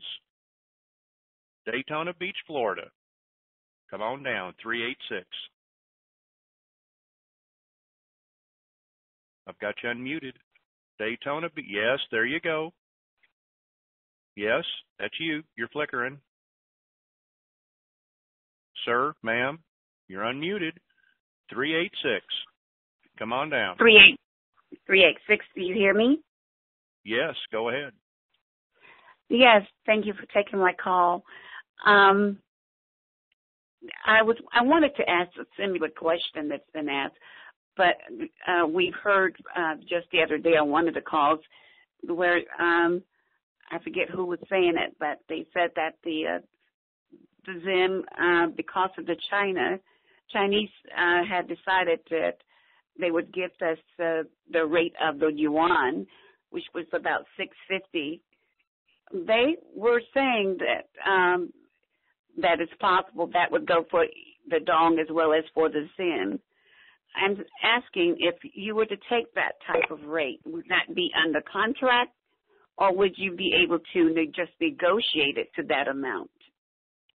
Go ahead, Art. Art? Yeah, you call me? Yeah, I thought I heard you wanting to come in and make a comment on that. No, I didn't catch the question. I was doing something else, to be honest with you. That's okay. I'll handle it. Okay. Yes, because the yuan and the Zimbabwe are kind of tied in together, kind of like Vietnam or the dong is tied in with the yuan. There's some very smart individuals over there, in world politics and currency. So there's a great possibility what you're talking about will come forth. Well, I'm saying that if we know, since we know that that's how much they might be getting for the Zim, would it be advisable to negotiate up to that amount without? I don't want to be one of those who sign an NDA for no reason. So I'm just wondering, is it possible to negotiate as far as I can without an NDA up to that amount, knowing what I know, that if they might be getting $650 for it? Because, whatever we leave on the table, they get to keep. You're right. It's a negotiation. Get your negotiating face on when you walk in there with a nice smile and say, "Let's talk." Or Joan Rivers, can we talk? Okay. So what they said about the $650 is true, that the Chinese have decided that they would. We don't know that yet. We won't know until we get in the bank. I see. But we do know that it was at least worth $5. We've heard that from the bankers before, months ago. Absolutely. So we do know we can negotiate up to $5. Well, again, all this is rumor and conjecture until we get into the bank. I see. Okay. Well, thank you for being on the call and holding such a quality call. Appreciate it. It seems to be all information and no playing around, and this is the time when we do need all the information we can get. So I appreciate this type call where we can get so much information. You are so welcome, and thank you for joining us, because this is a caller-driven event, and I've said it before. I'm just a host to keep everybody between the lines and kind of get some coordination going on, but it's you people that make all this, and I'm just thankful you let me do what I'm doing right now, and I'm happy. Well, we appreciate you. Have a good day. You too. Bye-bye. I have, hopefully, this is for all Canadians. I hope I have your attention. All Canadian listeners. I just got an email from a person in Ontario. The reason that you are not getting my tweets is because 40404 does not work for Canadians. And I was just told what will work. So if you want to tweet or follow my tweets, I believe it is, according to this reverend here in Ontario, the tweet number for me, for the Wing It call, will be 21212. That's 21212. Once again, that number is 21212. Up there in the recipient who you want to text to, and then down there below, like I said before, follow, space, @ Wing It call. Hit the send button, and then according to this person, you should get what I was talking about, the reply that you are now following the Wing It call. So 21212 for Canadians. Hope that helps you out. Let's see, our next caller. Harrisonburg, Virginia, 540. Good afternoon, Jerry, Iko, Art, special guest. I want to thank you guys for everything that you do. I want to bring a little article into the room. It was in the Iraq News Gazette. It's called Mobile Money Goes Live in Iraq with Zane Card. It's like a PayPal card where they can make purchases, pay bills, and all that good stuff. And this was posted. And this was posted February 23rd, 2016. As long as it's not a real long article. Oh, no. It's a long article, but I just want to share it with the room and you and everybody else.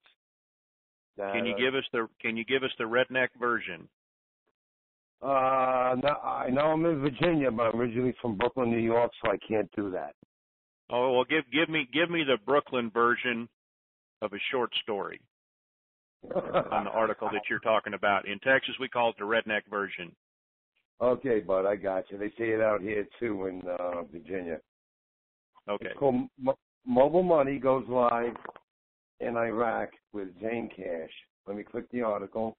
The service is called Zane Cash and is offered by Iraq Wallet, which is authorized company from the Central Bank of Iraq, CBI, through Zane Cash. Customers can have a mobile wallet linked to their SIM card, enabling customers to make financial transactions. Oh, pay by phone. Yes, I know what you're talking about now. Pay by phone. It's like Apple Pay and Google Pay here. Yes. Yeah, exactly. And it says easily and at any time, cash in or cash out, transfer money from one wallet to another, recharge for prepaid account and bill payment or postpaid account. Right. When does it go? Do they say when it goes live? It's live already, buddy. Well, you know what?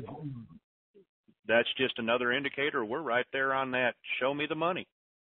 Oh, definitely, because I had a bank appointment about last week sometime, and I'm not going to say the name of the bank, but the bank manager and the personal banker. Now, this is what they said exactly. They seen all the Zim that I had and everything, and all they kept saying was, "Oh my God." They said, "This is real. This is happening." And the reason why people don't, if they walk into any bank and they say, "Oh, it's a scam," because they didn't want a lot of people to invest in this. Now, they didn't say who, but I'm saying it's the higher ups. Right. That didn't want us to invest in it. And she told me, she says, "We're not going to do anything until it goes," but she was saying a month or two. I said, "Well, is it possible? Could it be sooner?" And she said, "Yes, it could be." So this is real, people. Oh, absolutely. All right. Well, thank you, sir. I'm going to head on to the next. I definitely want to thank you and Art and Iko for everything you guys have done for us. And God bless you guys and everybody who's being a negative Nelly. You guys need to wake up, man. This thing is real. And with that, Hawkeye on the board. Back out. Thank you.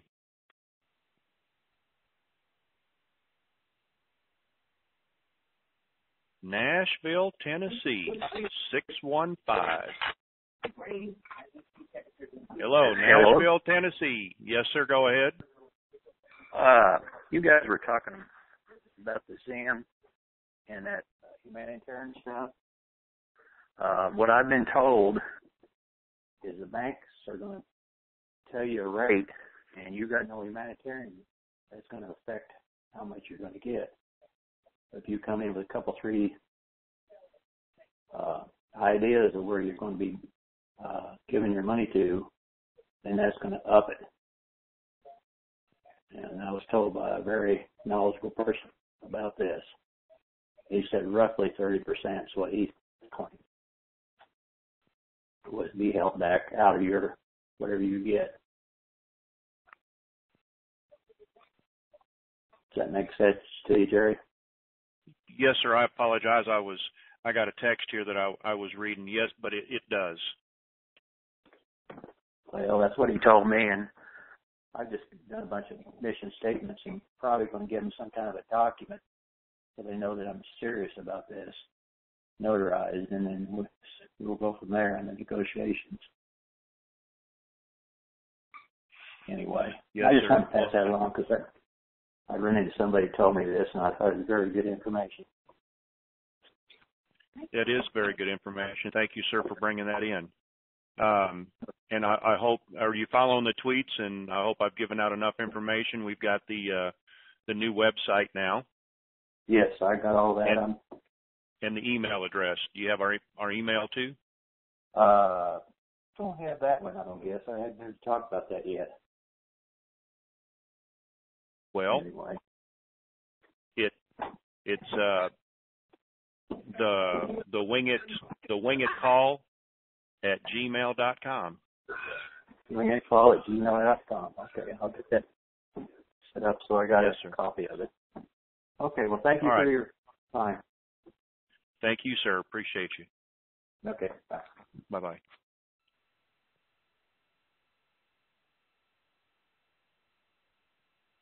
There is a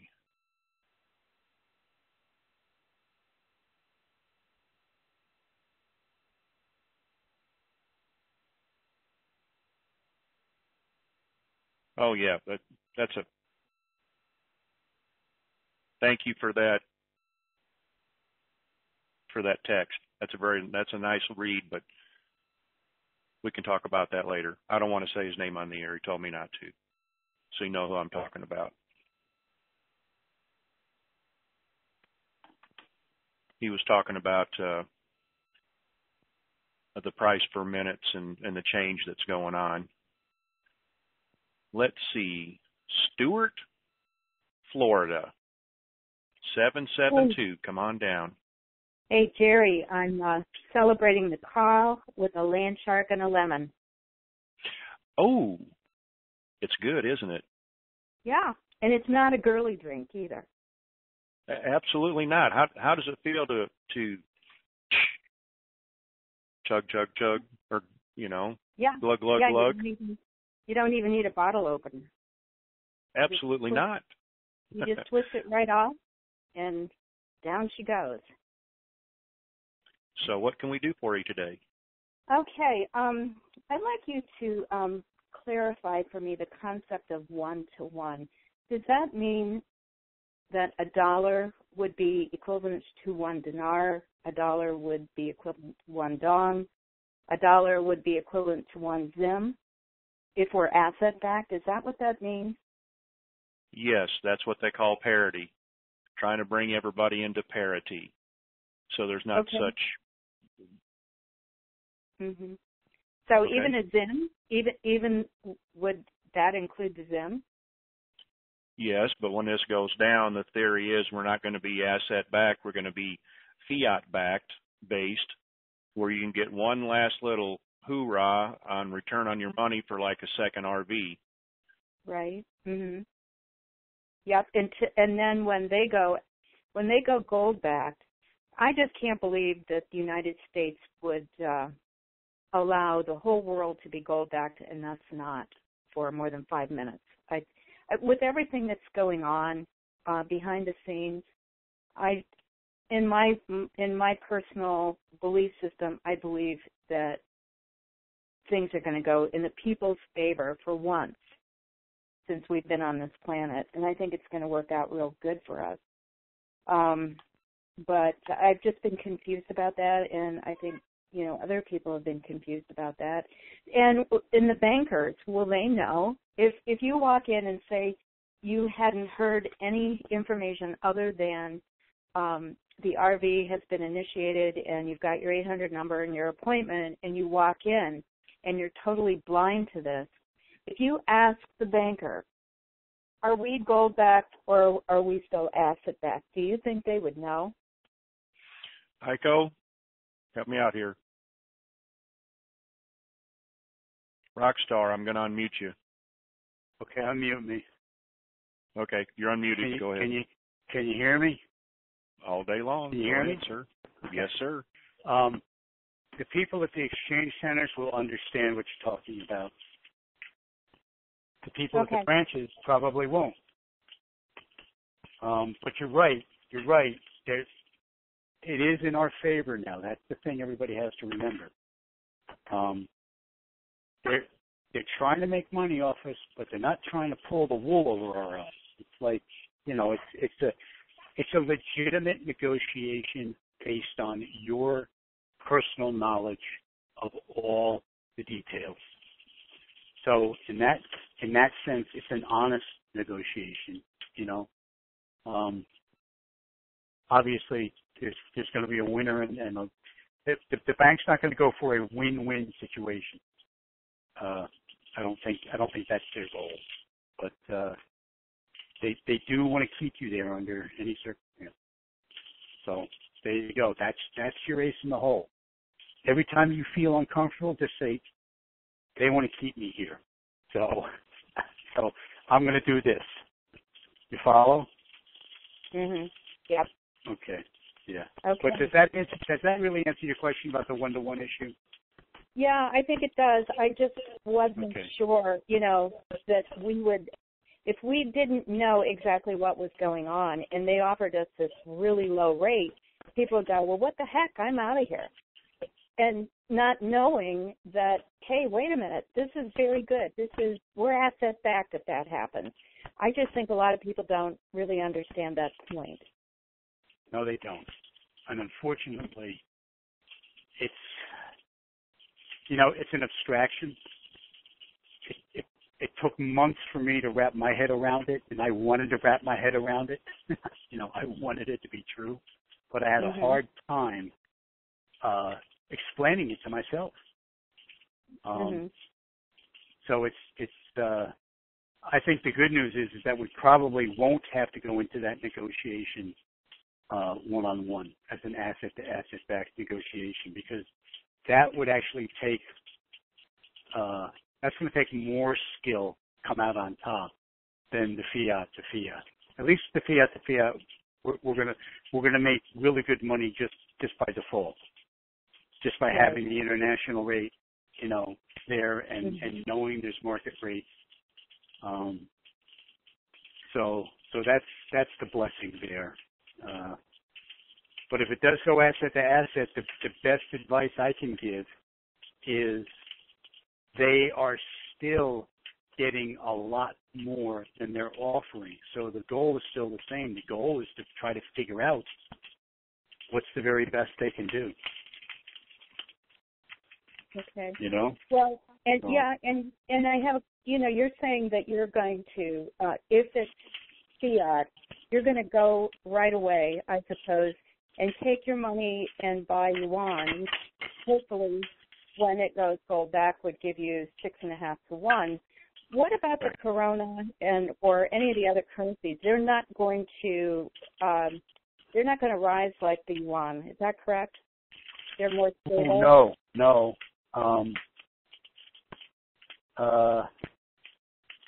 Well, you know what? Actually, what you said is a true statement, but they're still very good deals. You may not want to discount them so readily.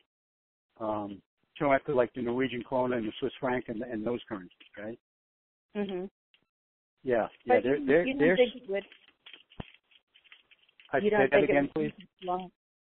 You don't think it would take long for those to go asset back? Once China goes, it's like a domino effect. You got that right. Yeah. Yeah. Yeah. The one that's swinging in the breeze is the U.S. because they've been so arrogant. And they might say, okay, you guys are going asset back, I'm asset back. They might just do that right away. But history has shown us that they can't. They do nothing on behalf of the American people. They do nothing on behalf of the public. It's all about their own self-interest. So if for some reason it's in their self-interest to hold off and we go into hyperinflation, they don't care. They really don't. It's hard to imagine, but they really don't care if people suffer. So, hopefully when this all happens, we will have a great surprise and find out that the people who we thought were in charge aren't anymore. That's my hope. And with that, well, you know what? That's one of the topics of discussion today. Yeah. Is that the PTB is officially out of power. That's one of the things that's popping around the net today. So maybe right. Maybe you're right, and that'd be a great thing. Yeah. That'd be a wonderful thing. Yeah. That would be awesome. Mm-hmm. Okay, you guys. You would be. Thank you very much, and fins up. All right. Thank you, ma'am. I'm going to mute myself. Okay. I've been checking my email. We do not have an email. I only have email. We do not have a forum or a chat room. All I have is a website that you can go to look up the numbers and then a link for the replays for the calls. That's all I have at this time.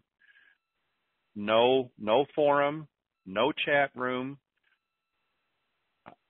I'm getting people sending me, can you sign me up for your site? We don't have a site.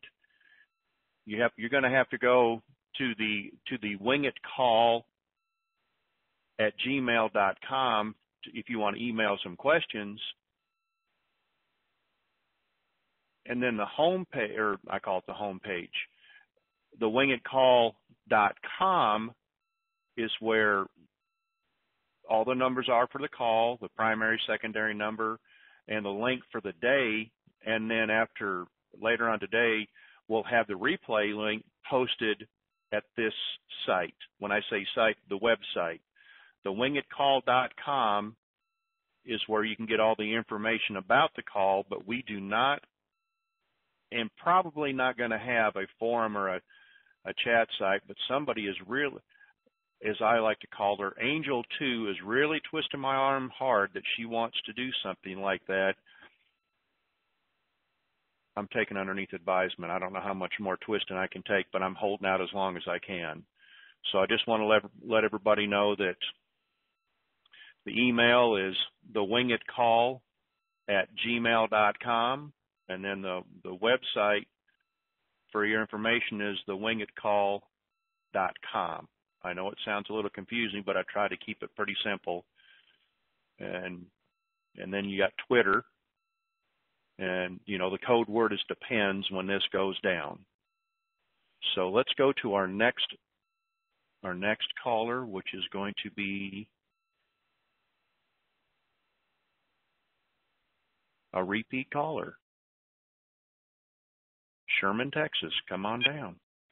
Hi, Jerry. Thank you. I was afraid I wasn't going to get to come back in because it is a encore appearance. Pardon the humility on that. My question is for Iko and maybe Art, if special caller is gone. Regarding Wells Fargo and HSBC, in 2007, HSBC submitted a request to the SEC to become a partner with Wells Fargo in this country, and that, I am sure, was in advance of the 2008 subprime mortgage fiasco. And as late as 2012, HSBC was a trustee for Wells Fargo in a foreclosure, a multi-million-dollar foreclosure here in this country. My question is, regarding annuities, if you exchange at Wells Fargo, they are going to transfer you to the private side of banking, Abbott Downing. From an annuity position, would that be handled through Abbott Downing? And if so, what play would HSBC have in that arrangement?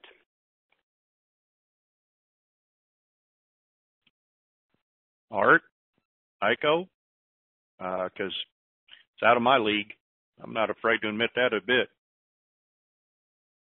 Yeah, Jerry, it's Iko. First of all, so an annuity is an insurance product. Correct. But that would be through Abbott Downing, correct?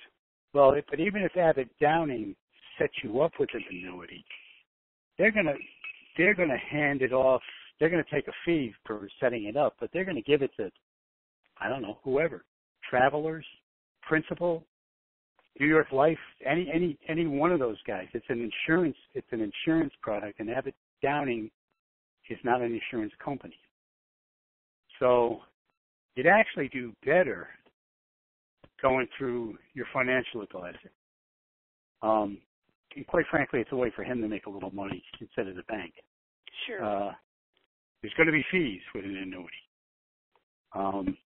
And annuities can be very good vehicles for some people and not so hot for others. That's really a custom tailored decision that you and your financial guys are going to have to make. But they are really nice as far as it's a guaranteed check every month. No matter what happens with the economy, that's the money you're going to get. That doesn't include the payout doesn't bend with the wind. Okay, Iko, between Wells Fargo and Chase, J.P. Morgan Chase, which would be your bank of choice? Wells Fargo. Gotcha. Okay, I'm with you. I appreciate it. Thank you so very much for being here. I'm out. Okay. Really good question, Lady 2. Hey, Chair. Yes, sir. I gotta sign off. This is all the time I can spend today. So just want to congratulate you on a great first call. Thank you very much. And you know how much I sincerely mean that. Yep. Oh, well, you know what? I guess I'll wing it here for a couple more callers, but we'll speak later. Thank you. Okay. Talk to you later. Okay.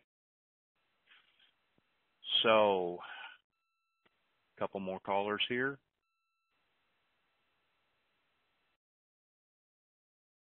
Sarasota.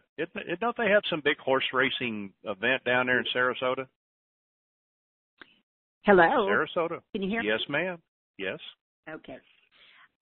Really appreciate the call. This really was for Iko, and I'm sorry he's gone.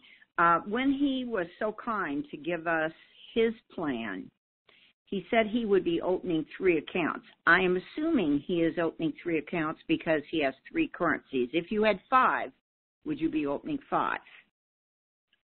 I think so. That's what I'm thinking too. And then when they're swept into the next account, are any of these accounts NIB? Well, or people are saying that. Go ahead. Well, I don't know, if you're just going to open them and you're going to move them, shut that one down, the first one, now you're in 3, and then you're going to shut all those down and put them into one account where you're going to buy your foreign currency. I would think you are not doing an NIB with any of those because you would definitely want to get interest off of that big account that you're going to leave in, and that's where your tax money is and everything. Am I correct? How did you read that, Jared? Well, yes, but everybody's going to have their own game plan, and so I'm going to be neutral about this. I know what I'm going to do, and it may not agree with what you want to do, and it all boils down to how you want to do it. Now, the NIB is, there's been different things. We've talked about this, about how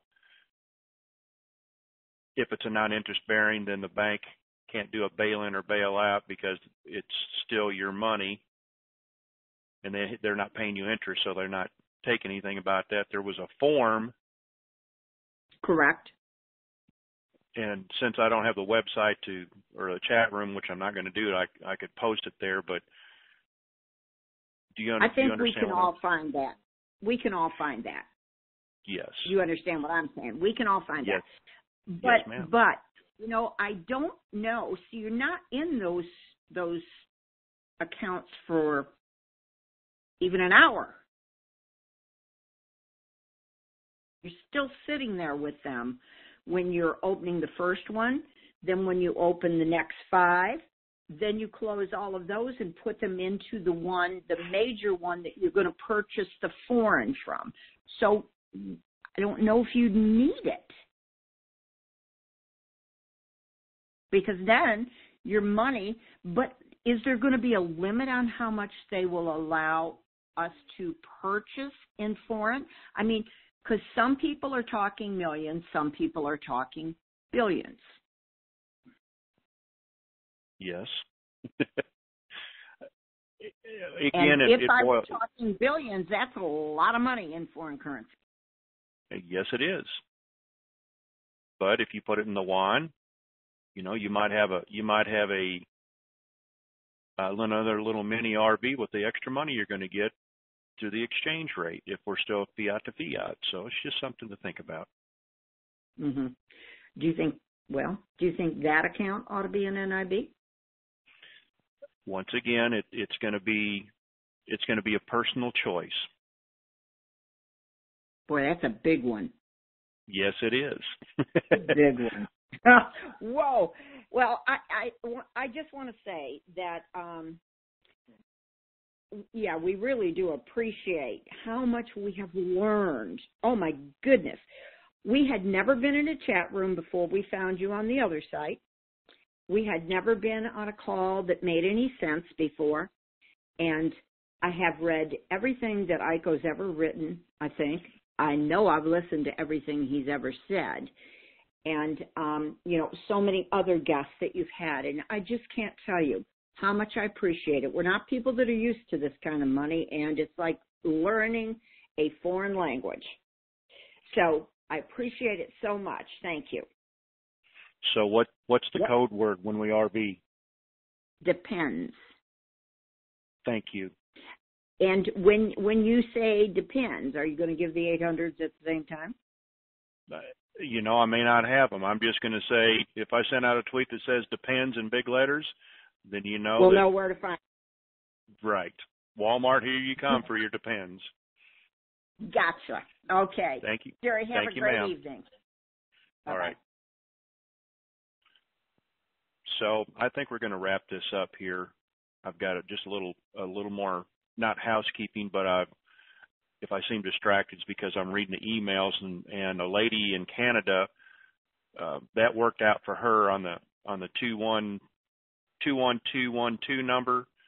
She was able to finally get some tweets, and somebody is asking, can you send me tweet instructions? Well, let me go over this just real quick. Oop, wait, wrong one. Back up here. Where is the one? I lost it.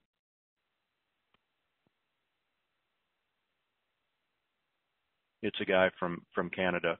Anyway, if you're in Canada, it's 21212 that goes in the recipient line, and then down in the body you put follow, space, the @ WINGIT call, and hit the send button. You should get a bounce back real quick about you're not following the WINGIT call. If you're in the U.S., it's 40404, and then the same thing down in the body. Follow, space, @ the WINGIT call. And then we have our website, the WINGIT call @gmail.com. That's the WINGIT call @gmail.com. That's our email. And then our website is thewingitcall.com. And that will have all the numbers to call in. And if we're here next Friday, it'll have the latest link to listen on the computer. And then also probably in a little blank space there that's blank right now will be the replay link. But unfortunately, there's no website for a forum or rolling chat. As you heard me say, my arm's being twisted about that, and I'm resisting as long as possible. Like they say on resistance is futile, the Borg, but what do I know? Anyway, want to say again, thank you, everybody. You're the ones that make this call. I appreciate you calling in. Thank you for all the compliments. And I think we're going to cut this call short by 15 minutes. But again, appreciate everybody. So I'm going to end the call. Goodbye. The conference is now completed. Goodbye.